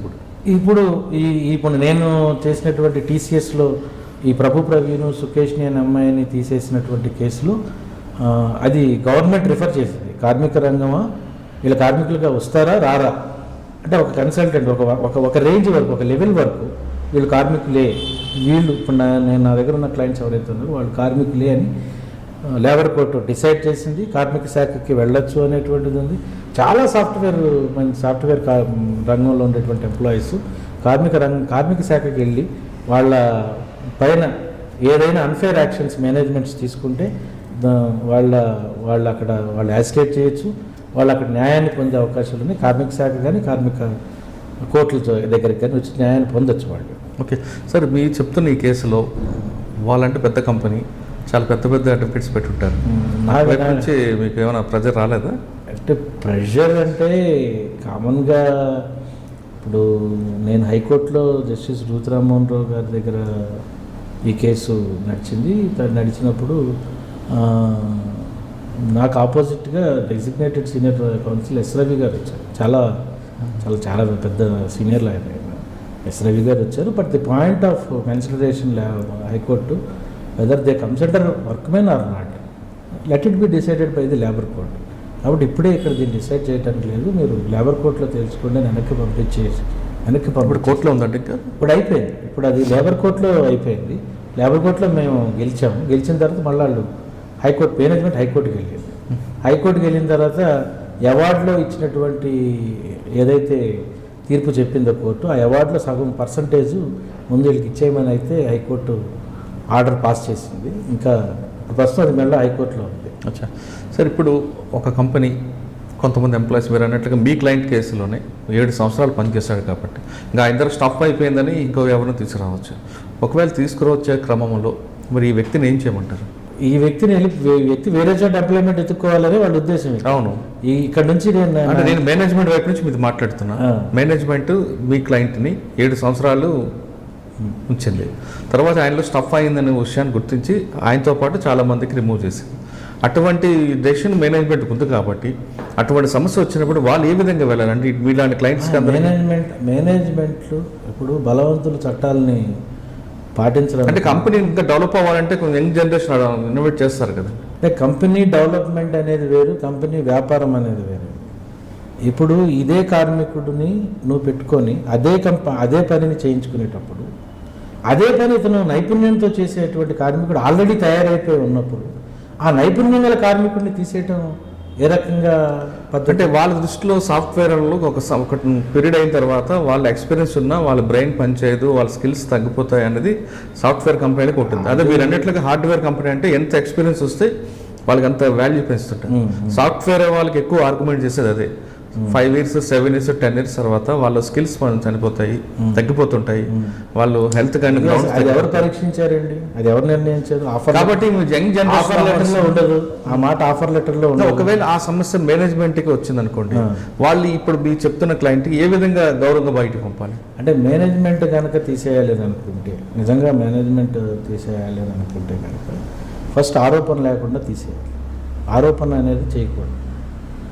ఆరోపణ లేకుండా తీయలేరు కాబట్టి ఆరోపణ లేకుండా తీసే పని అయితే మళ్ళీ చట్టాన్ని పాటించాల్సి వస్తుంది. చట్టం అంటే మళ్ళీ లేబర్ శాఖ ఇవన్నీ కూడా పాటించాల్సి వస్తుంది.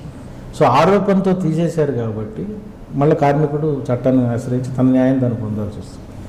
సో ఆరోపణ లేకుండా తీసేయటం అనేటువంటిది జరిగే అవకాశమే. అంటే నువ్వు పర్మనెంట్ ఎంప్లాయీ అని అనుకున్న తర్వాత నిన్ను తీసేయాలంటే చట్టంలో ఉన్నటువంటి పద్ధతులు పాటించాల్సిందే తప్ప ఇంకో పద్ధతిలో వెళ్ళటానికి. చట్టంలో ఏ పద్ధతులు పాటించాలి? చట్టంలో ఉండేటువంటి ఏంటంటే ఇప్పుడు ఉదాహరణకి యాక్చువల్గా రిటర్న్ అంటే ముందు తను నష్టపోతున్నానని కార్మికుడిని తీసేస్తున్నానంటే కార్మిక శాఖకి దాన్ని ఇన్ఫామ్ చేసి ఈ కార్మికుడిని నేను తీసేయాలనుకుంటున్నాను కాబట్టి వీళ్ళని తీసేసే దీనికి మాకు పర్మిషన్ ఇవ్వండి అని చెప్పాల్సినటువంటి పరిస్థితి ఉంది. అలా లేదు. అవన్నీ వాళ్ళకి కూడా కాలయాపన జరిగి మళ్ళీ ఆ కాలం అంతా శాలరీలు ఇవ్వాలి కాబట్టి చాలా సింపుల్గా ఆరోపణలు చేసి తీసేస్తారు. ఆరోపణలు లేకుండా గౌరవప్రదంగా బయట పంపాలంటే ఏం చేయాలి? చట్టం అనుమతితో పంపచ్చు. చట్టం అనుమతించేది ఎలా అని అంటే మళ్ళీ కార్మిక శాఖకి వెళ్ళి అప్లై చేసుకోవాలి. కార్మిక శాఖలో వాళ్ళు పర్మిషన్స్ తీసుకోవాలి. దాంట్లో నుంచి అంటే దానికి కారణం ఉండాలి. ఎందుకు తీసేయాలి? నువ్వు వ్యాపారాన్ని కొనసాగించేటప్పుడు ఆ కార్మికుడిని ఎందుకు తీసేయాలి? నువ్వు వ్యాపారాన్ని కొనసాగించాలి కానీ ఆ కార్మికుడు నీకు ఉండకూడదు. That it self is unfair. కాబట్టి నువ్వు ఉద్యోగంలో తీసుకునే ముందు కండిషన్స్ ఏమైనా ఎక్కడ ఉంటాయి? అపాయింట్మెంట్ లెటర్లో ఉంటాయి, ఆఫర్ లెటర్లో ఉంటాయి. ఆ ఆఫర్ లెటర్లో ఏదైతే ఈ 3 నెలల కాలంలో మేము ఎప్పుడైనా తీసేయచ్చు అనేది ఉందో అది చట్టం రీత్యా చెల్లదండి.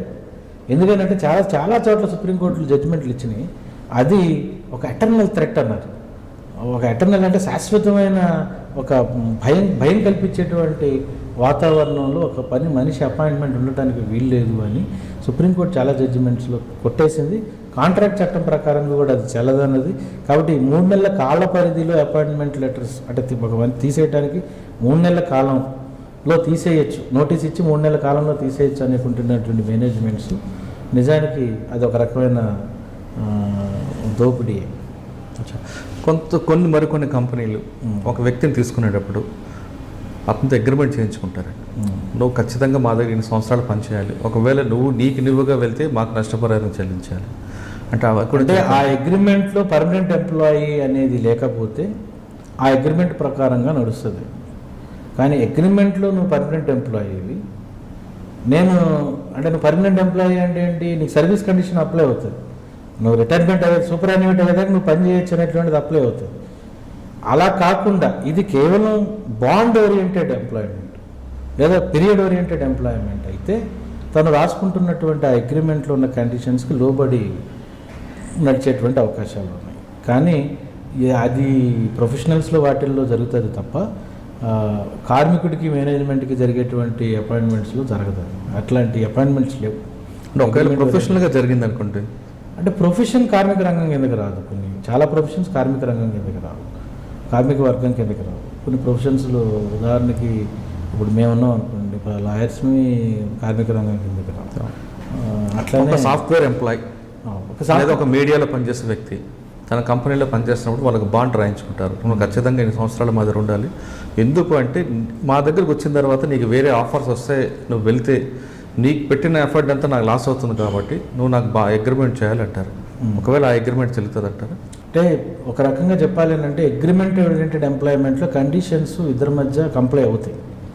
అది అగ్రిమెంట్లో మళ్ళీ పర్మనెంట్ ఎంప్లాయీవే నువ్వు, బట్ నువ్వు 5 సంవత్సరాల పాటు ఉండిన తర్వాత నువ్వు వెళ్ళిపోవడానికి అవకాశాలు ఉన్నాయంటే చల్లదు. అగ్రిమెంట్ బేస్డ్ అంటే ఓన్లీ టైం బౌండ్ అగ్రిమెంట్ అయితే మాత్రం చెల్లుద్ది. టైం బౌండ్ అగ్రిమెంట్ కాకుండా పర్మనెంట్ ఎంప్లాయీని తను ఇష్టం వచ్చినట్టు తీసేయడానికి టైం బౌండ్ అగ్రిమెంట్ రాయించుకుంటే మాత్రం చెల్లదు. అంటే ఆ అగ్రిమెంట్లో శాలరీస్ అన్నీ కూడా మెన్షన్ లేకుండా రాయించుకుంటే అది అసలు చెల్లదు. అగ్రిమెంట్ మొత్తానికి కూడా కావాల్సింది ఏంటంటే శాలరీ ఉండాలి, పనిచేసే డిజిగ్నేషన్ ఉండాలి, అపాయింట్మెంట్ లెటర్లో కానీ అగ్రిమెంట్లో కానీ డిజిగ్నేషన్ ఉండాలి, తను ఏ డిపార్ట్మెంట్లో పనిచేస్తే అన్ని వివరాలు ఉండాలి అగ్రిమెంట్లో. అంటే అగ్రిమెంట్ ఓరియంటెడ్ ఎంప్లాయ్మెంట్ ఎక్కువగా కూడా అబౌవ్ ది వర్క్మెన్ కేటగిరీలో ఉండేటువంటి ఎంప్లాయీస్ మధ్య జరుగుతుంది. అది అంటే మేనేజరియల్ క్యాడర్లో అపాయింట్ చేసుకునే వాళ్ళకే జరుగుతుంది. అది చట్టంలో దానికి చెల్లుబడి ఉంది. కానీ కార్మికుడిని తీసుకునేటప్పుడు మాత్రం కార్మికుడికి agreement based appointment offer letters కానీ ఏదైనా కానీ ఇప్పుడు ఉదాహరణకు సాఫ్ట్వేర్ రంగంలో నేను తీసుకున్నది కూడా అగ్రిమెంట్ బేస్డ్ ఇదే. దాంట్లో ఉంది కాలపరిధి ఉంది, వాళ్ళు తీసేయచ్చు, విమ్సికల్గా తీసేయచ్చు అనేది ఉంది. కానీ ఆ విమ్సికల్గా తీసేయటం అని అంటే అసలు మొత్తంగా ఎవరినో ఒకరిని బలి చేసేయటం అని కాదు. విమ్సికల్గా తీయటం అంటే ఒక ఫెయిర్ ప్రొసీజర్ ఉండాలి. అని ఫెయిర్ ప్రొసీజర్ని పాటించాల్సినటువంటి వాళ్ళు తీయటానికి వీల్లేదు, విమ్సికల్గా తీయటానికి వీల్లేదు. సో ఆ అగ్రిమెంట్ కూడా చెల్లదు అనేది కార్మిక రంగంలో పనిచేసేటువంటి ఏ వ్యక్తికైనా సరే అంటే అగ్రిమెంట్ ఓరియంటెడ్ ఎంప్లాయ్మెంట్ చెల్లదు. అంటే అగ్రిమెంట్ ఓరియంటెడ్ నిలబడదు. సార్ ఇటువంటి సంఘటనలు ఎదురైనప్పుడు ప్రతి కార్మికుడు మీరు అన్నట్లుగా కార్మిక శాఖ ఉంది అక్కడికి వెళ్ళి తలుపు తట్టండి అంటారు. అసలు వాళ్ళే సరిగ్గా ఉంటే ఇవన్నీ జరగవు కదండి. అంటే నీకున్న చట్టం ఇచ్చిన ఆప్షన్, ఈ దేశం ప్రజాస్వామిక వాతావరణంలో ఈ చట్టాలు ఈ సమాజానికి ఇచ్చినటువంటి ఒక హక్కు ఏంటంటే నీకోసం ఒక శాఖ ఉంది, సరిగ్గా పనిచేస్తే ఇవన్నీ ఉండవు కదా. అంటే పని చేయించే మార్గానికి మళ్ళీ ఆర్గనైజేషన్స్ అన్ని పోరాటం చేయాల్సి ఉంటుంది. శాఖలు పని చేయకపోవడం వేరు, కానీ ఉన్నది కూడా పని చేయించుకోకపోవడం వేరు. అంటే ఉన్నది పని చేయకపోవడం కదా. అక్కడ వెళ్ళిన తర్వాత వాళ్ళ మాటలకి సగం నిరుత్సాహపడతారు కదా, వాళ్ళ అవినీతి అంతా చూసిన తర్వాత ఎందుకురా బాబు అని. అందుకనే కార్మిక సంఘాలు అనేవి చాలా ఇంపార్టెంట్. కార్మిక సంఘాలు కార్మికులను నడిపించడం చాలా ఇంపార్టెంట్. కార్మిక సంఘాలు అక్కడ కార్మిక శాఖ దగ్గరికి వెళ్ళి మధ్యవర్తిత్వం వహించడంలో ఇంపార్టెన్స్ ఉంది. కార్మిక శాఖలో మేనేజ్మెంట్కి వాళ్ళకి మధ్య కానీ కొన్ని సంస్థలు కార్మిక సంఘాలు అసలు ఉనికిని కూడా లేకుండా చేస్తుంటాయి కదా. ఇప్పుడు యానంలో జరిగింది అదే కదా. సంఘ నిర్మాణం జరుగుతుంటేనే అట్ ది బడ్ స్టేజ్ దాన్ని నలిపేయడానికి చేసినటువంటి ప్రయత్నమే అంత పెద్ద మూమెంట్కి కారణమైంది. ఒక సంఘంగా నిలబడి ఒక పోరాటం చేయడానికి ప్రయత్నం చేస్తూ ఉన్నప్పుడు, జీతాల పెంపుదల కోసం ప్రయత్నం చేస్తున్నప్పుడు, దీనికి ఒక డిమాండ్స్ లేవదీస్తున్నప్పుడు వాళ్ళ డిమాండ్స్ని లేవదీస్తే ఊరుకునే వాళ్ళేమో, కానీ బహుశా ఆ సంఘం నిర్మాణం జరుగుతుంది. అది దాని ఎస్టాబ్లిష్మెంట్ పుట్టుక నుంచి సంఘం లేదు అక్కడ.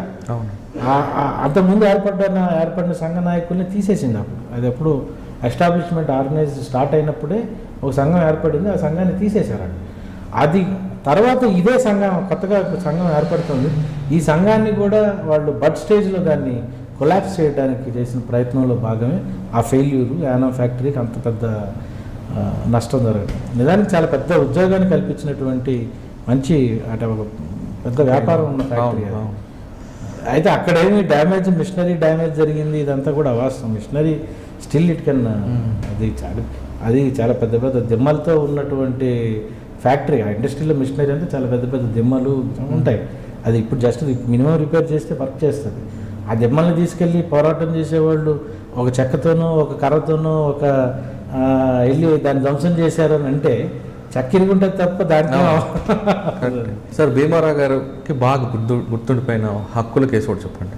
ఈ ఆంధ్రప్రదేశ్ హైకోర్టులో అంటే ఇది ఉమ్మడిగా ఉన్నప్పుడు కానీ తర్వాత అంటే మేము విద్యార్థి రంగంలోకి వచ్చిన తర్వాత మమ్మల్ని చాలా బాధపరిచినటువంటి ఒక రకంగా ఉద్వేగానికి గురి చేసినటువంటి న్యూస్ ఉన్నాయంటే అవి ఎన్కౌంటర్స్. ఆ ఎన్కౌంటర్స్ని ఇక్కడ ఒక లెజెండరీ అడ్వకేట్స్ అయినటువంటి తారకం గారు, బాలగోపాల్ గారు, కన్నాభాన్ గారు, వీళ్ళ ముగ్గురు ప్లస్ ఇప్పుడు ఉన్నటువంటి చాలామంది హక్కుల న్యాయవాదులు రఘునాథ్ కానీ సురేష్ కానీ వీళ్ళందరూ కానీ అక్కడ ఈ ఒక లార్జర్ బెంచ్ జడ్జిమెంట్, ఒక లార్జర్ బెంచ్ని ఏర్పాటు చేసి పోలీసుల పైన కూడా హత్యానేరాన్ని పెట్టాల్సిందే ఎఫ్ఐఆర్లో అనేటువంటి ఒక తీర్పుని తీసుకురావటం ఏదైతే ఉందో అది నిజానికి నేను అంటే ఊహించని అంటే ఒక ఇప్పటికీ మేము లాలో అది జరగదేమో అనుకున్నటువంటి పరిస్థితుల్లో ఇంత పెద్ద టీం, ఒక లెజెండరీ, ఒక దేశానికే ఒక దిక్సూచిగా ఉన్నటువంటి హక్కుల న్యాయవాదులు ఉన్న ఈ న్యాయస్థానంలో అలాంటి తీర్పు తీసుకురావటం అది మీకు బాగా గుర్తుండిపోతుంది. చాలా బాగా అంటే మీకు బాగా సాటిస్ఫాక్షన్, చాలా సాటిస్ఫైడ్. ఎందుకంటే అంటే మేము ఒక అసిస్టింగ్గా ఉండేవాళ్ళమే తప్ప ఒక అంటే ఇంత అంటే పెద్ద మూమెంట్ కదా. హక్కుల మూమెంట్ కూడా ఆంధ్రాలో వీళ్ళ నాయకత్వంలో ఎంత స్థాయిలో జరిగేది మేము చిన్నప్పటి నుంచి చూస్తూ ఉండేవాళ్ళం. అట్లాంటి దాంట్లో ఒక మళ్ళా పోలీసులు ఒక నిజంగా ఒక ఎన్కౌంటర్ చేయాలంటే చట్టపరిధిలో మేము వస్తాంరా అనుకునేటువంటి ఆలోచనని. కానీ ఇంత జరుగుతున్న తర్వాత కూడా ఎన్కౌంటర్ జరుగుతున్నాయి కదండి. అంటే జరుగుతున్నాయి, అది బాధాకరమైన విషయం. బట్ జరుగుతూ ఉన్నాయి. అంటే పోలీసుల్లో సుప్రీంకోర్టులో కొంతకాలం నుంచి అది కూడా స్టేలో ఉంది కదా. సుప్రీంకోర్టులో కదా ఈ తీర్పు సుప్రీంకోర్టులో మళ్ళీ అప్పీల్కి వెళ్ళారు కదా వాళ్ళు. అది కూడా అది పెండింగ్లో ఉంది. అంటే పోలీసులు ఎందుకు అంత సాహసం చేస్తున్నారు? 302 తమ పెడతారని తెలుసు కూడా. అంటే చట్టం మనకి మేము చేయలేదన్నా. అంటే అదొక అంటే వాళ్ళకు ఉండేటువంటి రక్షణలు వాళ్ళకు ఉంటాయి, అది వేరే సంగతి. కానీ ఒక రకంగా ప్రజల తిరుగుబాటు, ప్రజల ఆలోచనలో ఉండేటువంటి నాయకత్వం ఇట్లాంటివి అంటే ఎన్కౌంటర్ల రూపంలో వాళ్ళు ఆపేయగలము అనేటువంటి బహుశా అట్లాంటి వాతావరణంలోనే ఎన్కౌంటర్లు చేస్తారు. అంటే ప్రజలు కూడా కొంతమంది కోరుకుంటున్నారు కదండి ఎన్కౌంటర్లు చేయాలని. అంటే అదే మరి నేను అంటే ఇప్పుడు ఉదాహరణకి బాలగోపాల్ గారు కానీ వీళ్ళందరూ ఉన్నప్పుడు యాసిడ్ దాడి యాసిడ్ దాడులు జరిగిన వాళ్ళు ఎప్పుడు ఎన్కౌంటర్ చేయమని అడగల. ఇప్పుడు సమాజాన్ని సర్దిద్దాల్సినటువంటి అవసరం ఉంది. ఎన్కౌంటర్ అక్కడ ఎవరైతే అక్యూజ్డ్ ఉన్నారో వాళ్ళని ఎన్కౌంటర్ చేయమని ప్రజలకు ఒక ఉద్యోగం ఉంటుంది, ప్రజలు డిమాండ్ చేసేటువంటి క్రమం ఉంటుంది, అది వేరే సంగతి, వాళ్ళు కోరుకునేది వేరే సంగతి. కానీ నువ్వు ఒక ప్రజాస్వామిక వాతావరణంలో ఏం చేయాలి? ఒక నిందితుడిని, ఒక నేరస్తుడిని నువ్వు నేరం నిరూపించి ఈ సమాజం ఏదైతే ప్రామిస్ కాన్స్టిట్యూషనల్ మ్యాండేట్గానో లేకపోతే ఇంకో చట్టం ఇదిలోనో ఒక పద్ధతిని అమలు చేస్తానని సమాజానికి చెప్పావో ఆ పద్ధతిని ఉల్లంఘించి ఎన్కౌంటర్ చేసేసేసి ఇదే న్యాయం అని అనే పని అయితే ఆ న్యాయం చాలామంది చేయగలుగుతారు. ఆ న్యాయం మీరు అన్నట్లుగా కాకుండా చాలామంది ప్రజలు దిశ ఎన్కౌంటర్ తర్వాత ఇంకా ఎవరు అటువంటి సంఘటన జరిగితే మనం పట్టుకొని ఎన్కౌంటర్ చేయండి పబ్లిక్గా డిమాండ్లు వస్తున్నాయి. దాన్ని చూసి పోలీసులు కూడా కొంచెం ఆనందపడుతున్నట్లుగా కనిపిస్తుంది. అది కల్పించడంలో పోలీసులు ఆలోచన కల్పించడం పోలీసులు కృతజ్ఞతలు అయి ఉండొచ్చు కాక, కానీ అది ప్రమాదకరమైన టెండెన్సీ సమాజం చేస్తే. ఒక ఇష్యూ కనిపిస్తుంది సార్, దిశ ఇష్యూలో తీసుకుంటే చాలా భయంకరమైన సంఘటన ఇది. ఆ సంఘటన ఒకవేళ కోర్టుకు వచ్చుంటే అతనికి ఫాస్ట్ ట్రాక్ కోర్టులో శిక్ష పడడం, మనం నిర్భయ లాంటి కేసులు చూస్తే కొన్ని సంవత్సరాల పాటు నడుస్తుంటుంది. కానీ ఎన్కౌంటర్ చేయడంతో వాళ్ళకి ఇమీడియట్ రిలీఫ్ రావడం, ఇన్స్టెంట్ జస్టిస్ రావడంతో దానికి ఎక్కువ మంది మొగ్గు చూపుతున్నట్లుగా కనిపిస్తుంది. అది దీనికి ప్రధాన కారణం ఆలస్యం అని మనం భావించవచ్చా? ఆలస్యం కంటే కూడా అది కూడా అంటే పోలీసులు తమ అంటే తమకు కావాల్సినటువంటి ఒక గుర్తింపుని అంటే తమకు కూడా తాము చేయగలం అనేటువంటి ఒక ఆలోచనలోకి వెళ్ళిపోయి చేస్తున్నటువంటి చర్యగా నేను భావిస్తున్నాను. అంతేగాని అంటే వాళ్ళ మీద ఒక అపనమ్మకాన్ని సమాజం గురవుతుందేమో, వాళ్ళ మీద ఒక రకమైనటువంటి సమాజం వ్యతిరేకతని పెంచుకుంటుందేమో అనేటువంటి వాతావరణంలో పోలీసులు లాంటివి చేస్తారు. కానీ వాళ్ళ వాదన వేరేగా ఉంది. నిర్భయ లాంటి కేసు చేసుకుంటే కోర్టు ఉరిశిక్ష విధించిన కొన్ని సంవత్సరాల పాటు మన వ్యవస్థలో ఉన్న లోపాలన్నీ వాళ్ళు వాడుకోవడం వల్ల ప్రజల్లో ఒక న్యాయ వ్యవస్థ మీద ఒక అపనమ్మకం వచ్చింది. అదే మేము ఎన్కౌంటర్ చేస్తే ప్రజలకు ఒక గౌరవం వస్తుంది, ప్రజలకు పోలీసుల మీద ఒక నమ్మకం వచ్చిందని వాళ్ళ వాదన. అది చట్టంలో అంటే ఎన్కౌంటర్ చేయడం తప్పే కానీ ఈ ఇష్యూ దిశ లాంటి ఎన్కౌంటర్ జరగడంతో ప్రజల్లో ఒక పోలీసుల మీద ఓపెన్గా అరెస్ట్ చేస్తామని ఒప్పుకుంటున్నట్టే. ఓపెన్గా చట్టం లేదు, ఏం లేదు, మాకేం చట్టం పెట్టు మేము పాటిస్తాం, మేము ఓపెన్గా అరెస్ట్ చేస్తాం. ఎందుకంటే ప్రజలు డిమాండ్ చేస్తున్నారు, అరెస్ట్ చేయమని డిమాండ్ చేస్తున్నారు, చేస్తాం మేము అనేటువంటి వాతావరణంలో పోలీసులు వెళ్ళటం ప్రమాదకరమైన విషయం. వాళ్ళ చేతుల్లో చట్టాలు లేవు. చట్టం ఒక పద్ధతిని అమలు చేయమని, చట్టం ఒక పద్ధతిని అనుసరించమని ఒక ఇది ఉంది, ఒక నియమ నిబంధనలు ఉంది. దాని పద్ధతుల ప్రకారంగా వెళ్ళి న్యాయం కల్పిస్తామని సమాజం ఈ పౌరులకి ఒక గ్యారంటీని ఇచ్చింది. మరి ఆ గ్యారంటీని ఉల్లంఘించి తాము ఏదైనా చేసేస్తాము అని అంటే అది బయట మామూలు సమాజం. ఇప్పుడు మామూలు సమాజంలో ఎంతమంది మధ్య కక్షలు ఉంటాయి. వాళ్ళు ఎంతసేపు అండి ఒక రోజు అనుకున్నారు అని అంటే చట్టం వాళ్ళకి తెలియదు, ఏం లేదు, అంతే నేను నేరం చేస్తానని ఒప్పుకున్నట్టే. అది నిన్ను చట్టంలో పరిధిలోకి తీసుకొచ్చి శిక్షకు గురి చేసి నిన్ను మళ్ళీ 10 ఏళ్ల పాటు పోషించి తర్వాత ఉరి తీస్తాను చట్టం ప్రకారం, ఇదంతా నాకు నడవదు, నేను చేయలేను అని అంటే అది ఎవరు వైలేట్ చేసినట్టు చట్టాన్ని? రెండు రకాలు కనిపిస్తుంది. పోలీసులు వైలేట్ చేయడం అనేది ఒకటి కనిపిస్తుంటే న్యాయ వ్యవస్థలో ఆలస్యం కూడా ఒకటి కారణం. ఆలస్యానికి పరిష్కారం వెతుక్కోవడం అది వేరే సంగతి అండి. ఆలస్యానికి పరిష్కారం వెతుక్కోవడం అని చట్టసభల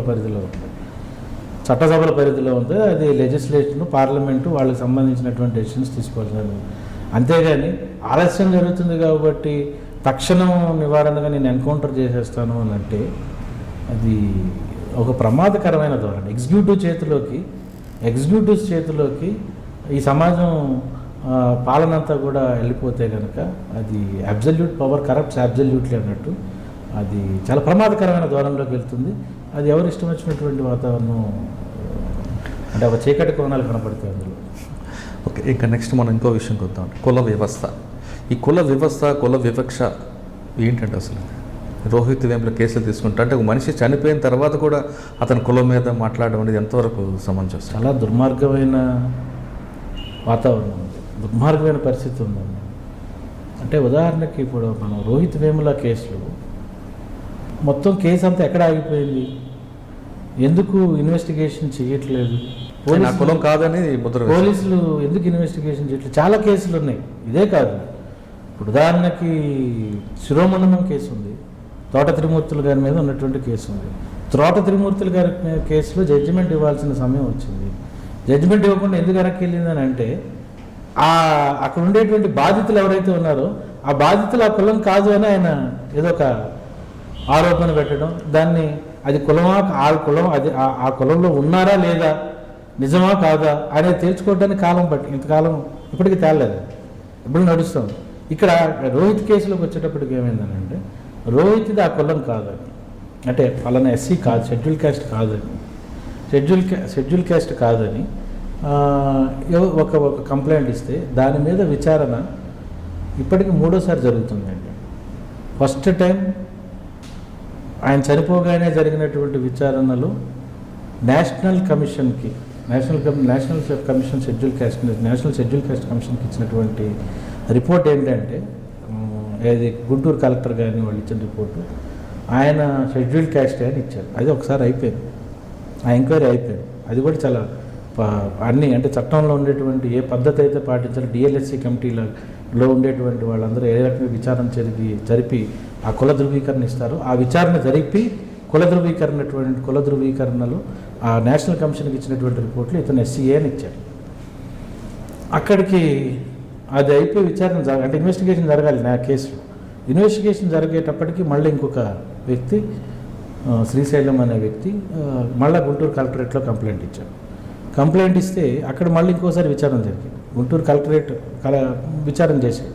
విచారణ చేసిన తర్వాత ఒక స్థాయి కమిటీ ఏమో కాదని అంది, ఇంకొక స్థాయి అంటే మళ్ళీ తర్వాత కలెక్టర్ ఏం చేశారని అంటే దాన్ని డిఎల్ఎస్సి కమిటీ ఇచ్చినటువంటి తీర్పుని వెనక్కి పంపించేసి కొట్టేసేసి మళ్ళీ ఫ్రెష్ ఎంక్వైరీ జరపండి, ఎందుకంటే సాక్షులు ఒక 25 మంది రోహిత్ వేముల వాళ్ళ కుటుంబ సభ్యుల తరఫున వీళ్ళు ఎస్సీసీ, వాళ్ళ మదర్ ఒక అనాథ, అంటే ఒక అనాథ అంటే అక్కడ రైల్వే ట్రాక్ల పని నిమిత్తం గుంటూరు జిల్లాలో పనిచేయడానికి వచ్చినటువంటి ఒక కార్మిక వర్గానికి పుట్టినటువంటి ఆమె.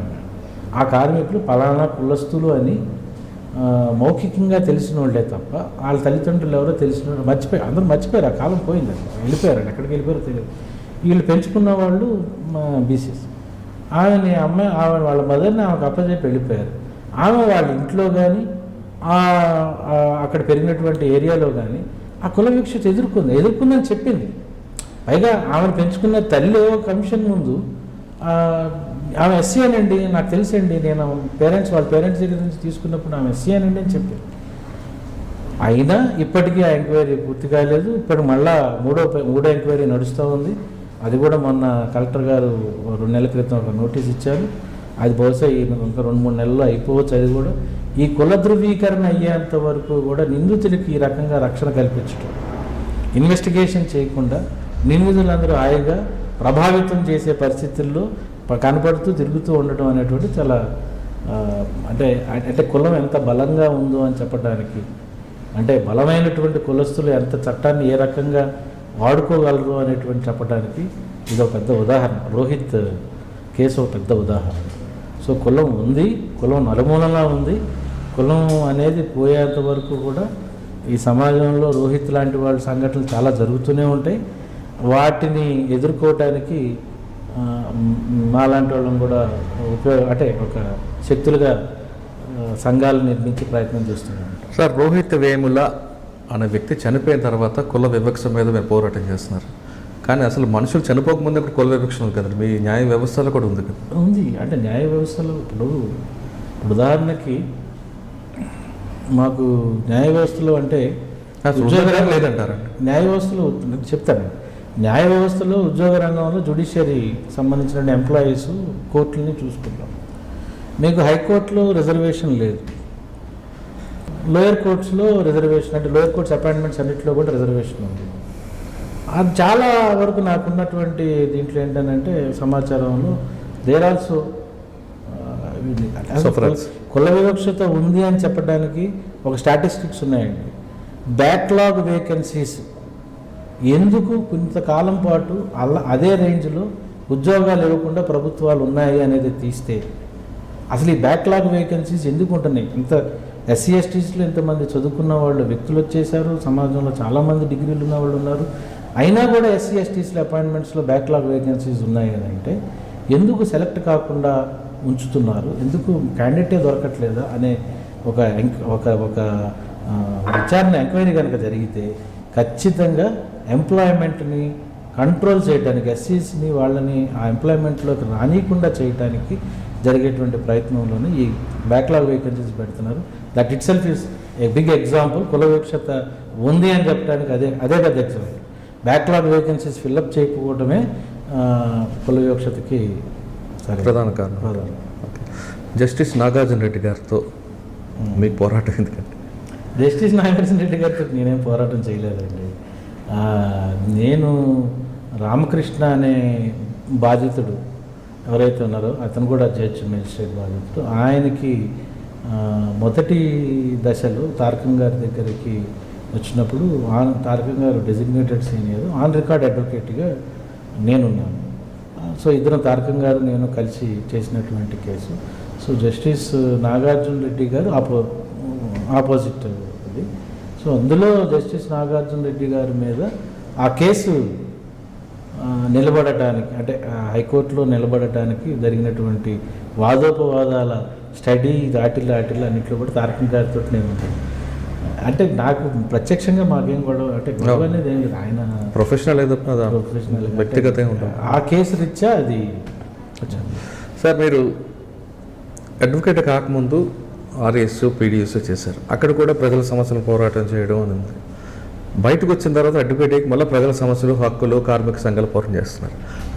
అక్కడ ఉన్నప్పుడు బాగుందా, ఇక్కడ నల్ల కోట వేసుకున్న తర్వాత బాగుందా? అంటే బాగుందా అంటే దానికి స్టాండర్డ్స్ లేవు. అంటే ఒకటి పార్టీలో ఉన్నప్పుడు కానీ లేదా రాజకీయాల్లో ఉన్నప్పుడు కానీ ఆ రాజకీయ జీవితంలో భాగంగా వెళ్తూ ఉన్నప్పుడు అదొక సంతృప్తి. బయట ఇన్ని లోపాలు, ఇన్ని రకాల అసమానతలు, ఇన్ని రకాల భయంకరమైనటువంటి వాతావరణంలో దానికోసం ఫైట్ చేయటం కోసం అట్లాంటి కొన్ని చూస్తూ ఉన్నప్పుడు, కొన్ని పరిస్థితులు చూస్తూ ఉన్నప్పుడు కొంత ఆ ఫైట్ చేసే ఎనర్జీని పెంచుకోవడానికి ప్రయత్నం చేస్తూ ఉన్నాం. చాలా అసంతృప్తులు అయితే ఉన్నాయి, బయట చాలా అసంతృప్తులు ఉన్నాయి. ఎందుకంటే బయట లైఫ్ అంతా కూడా ఏంటంటారు, ఇక్కడ ఉండేటువంటి ప్రజలు, అంటే ఇక్కడ ఉండేటువంటి చాలామంది అంటే పొలాన్ని పాటించేవాళ్ళు కానీ, లేకపోతే ఈ చట్టాలని అనుకూలంగా చేసుకొని బతికేవాళ్ళు కానీ, బతికేసేవాళ్ళు కానీ, ద్రోహులు, దోపిడీదారులు ఎంతోమంది బయట సమాజంలో కనపడతా ఉంటుంటే చాలా ఫైట్ చేయాలి, ఇంకా ఫైట్ చేయాలి. మన బాలగోపాల్ గారి లాగా, తారకం గారి లాగా మంచి లీగల్ టీంని మంచి ఫైట్ అనేది కోర్టులు ఇవ్వాలి అని ఒక పట్టుదల అయితే పెరుగుతాం. మీరు విద్యార్థిలో ఉన్నప్పుడు సంతృప్తి ఉంది, పార్టీలో ఉన్నప్పుడు ఇక్కడికి వచ్చాక కొంచెం అసంతృప్తి ఉంది, పోరాటం చేయాలని ఇంకా చెప్తున్నాను. అంటే మరొకసారి అటు వెళ్ళాలనిపిస్తుంటుంది అప్పుడప్పుడు? అట్లాగేం లేదు, అంటే వెళ్ళే అవకాశం అయితే లేదు. కానీ అంటే నేను ఇప్పుడు టోటల్గా అంబేద్కరైట్ ఐడియాలజీని అడాప్ట్ చేసుకున్నాను పరిస్థితి. అట్లాగని చెప్పి అటు త్యాగాలను గమనించకుండా అయితే లేదు. చాలా త్యాగాలు జరుగుతూ ఉన్నాయి రాజకీయంగా. పార్టీలో ఇప్పటికీ అంటే అసలు తమ జీవితాన్ని పణంగా పెట్టి అక్కడే ఈ సమాజం మార్పు కోసం కలలు కంటూ ఉండేటువంటి వాళ్ళని చూస్తూ ఉంటే ఒక స్ఫూర్తిగానే ఉంటుంది. అది కూడా చాలా స్ఫూర్తినిస్తున్నటువంటి. ఓకే సార్, ఫైనల్గా చాలామంది యువకులు అంటే మీరు అందులోంచి వచ్చారు, కానీ కొంతమంది వేరే భావజాలంతో అడ్వకేట్ కావాలనుకుంటారు, ప్రజలకి సేవ చేయాలనుకుంటారు. కొంతమంది సర్వీస్ మోటోలో వస్తారు, కొంతమంది కమర్షియల్గా ఉంటారు, కొంతమంది ప్రొఫెషనల్గా ఉంటారు. ఆ ఐడియాలతో వస్తున్న వాళ్ళకి మీరు ఇచ్చే మెసేజ్ ఏంటి?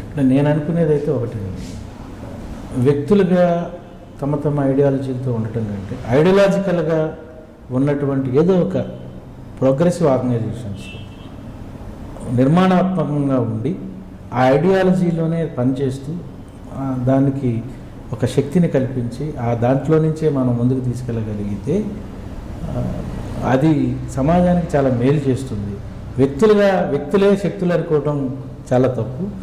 శక్తివంతమైనటువంటి సమాజంలో ఒక నిర్మాణాలు చేసుకొని ముందుకెళ్ళటం, దాంట్లో నుంచే మనం ఫైట్ చేసేట లాయర్స్లో అయినా సరే చాలా ఒక గ్రూపు కల్చర్ని, ఒక గ్రూప్గా ఈ సమాజాన్ని మార్పు చేసేటువంటి ఒక గ్రూప్గా ఏర్పడి దానికి వచ్చేటువంటి ఎదుర్కొనేటువంటి సమస్యల్లో మనం ఫైట్ చేస్తూ ముందుకెళ్ళటం, చట్టాలు న్యాయస్థానాల్లో వాటిలో ఒక యాటిట్యూడ్ని తీసుకురావటం అనేటువంటిది చాలా అవసరం. ఐడియాలజికల్ ఆర్గనైజేషన్స్లో ఏ వ్యక్తి అయినా పనిచేయాలి తప్ప వ్యక్తిగా నేనే ఐడియాలజికల్ పర్సన్ అని చెప్పుకోవటం అనేది కరెక్ట్ కాదు. అది నేను ఇవ్వగలిగేటువంటి ఇండిపెండెంట్గా వస్తున్నటువంటి చాలామంది ఇంటలెక్చువల్స్ ఉంది. ఇంటలెక్చువాలిటీ ఎప్పుడు ఇండిపెండెన్స్ ఉంటుంది, కానీ బట్ ఆ ఇంటలెక్చువాలిటీ అయినా కూడా ఒక నిర్మాణాత్మకమైనటువంటి ఆర్గనైజేషన్లో ఉండి ముందుకు తీసుకెళ్తే సమాజానికి చాలా మేలు జరుగుతుంది అనేది నాకు. ఓకే, ఏ వ్యక్తి అయినా సరే ఆ వ్యక్తిగా అతనే శక్తిగా అనుకుంటే పొరపాటు అంటున్నారు భీమారావు గారు. ఖచ్చితంగా సమాజానికి పనికొచ్చే శక్తిగా మారాలంటే ఒక ఐడియాతో రండి.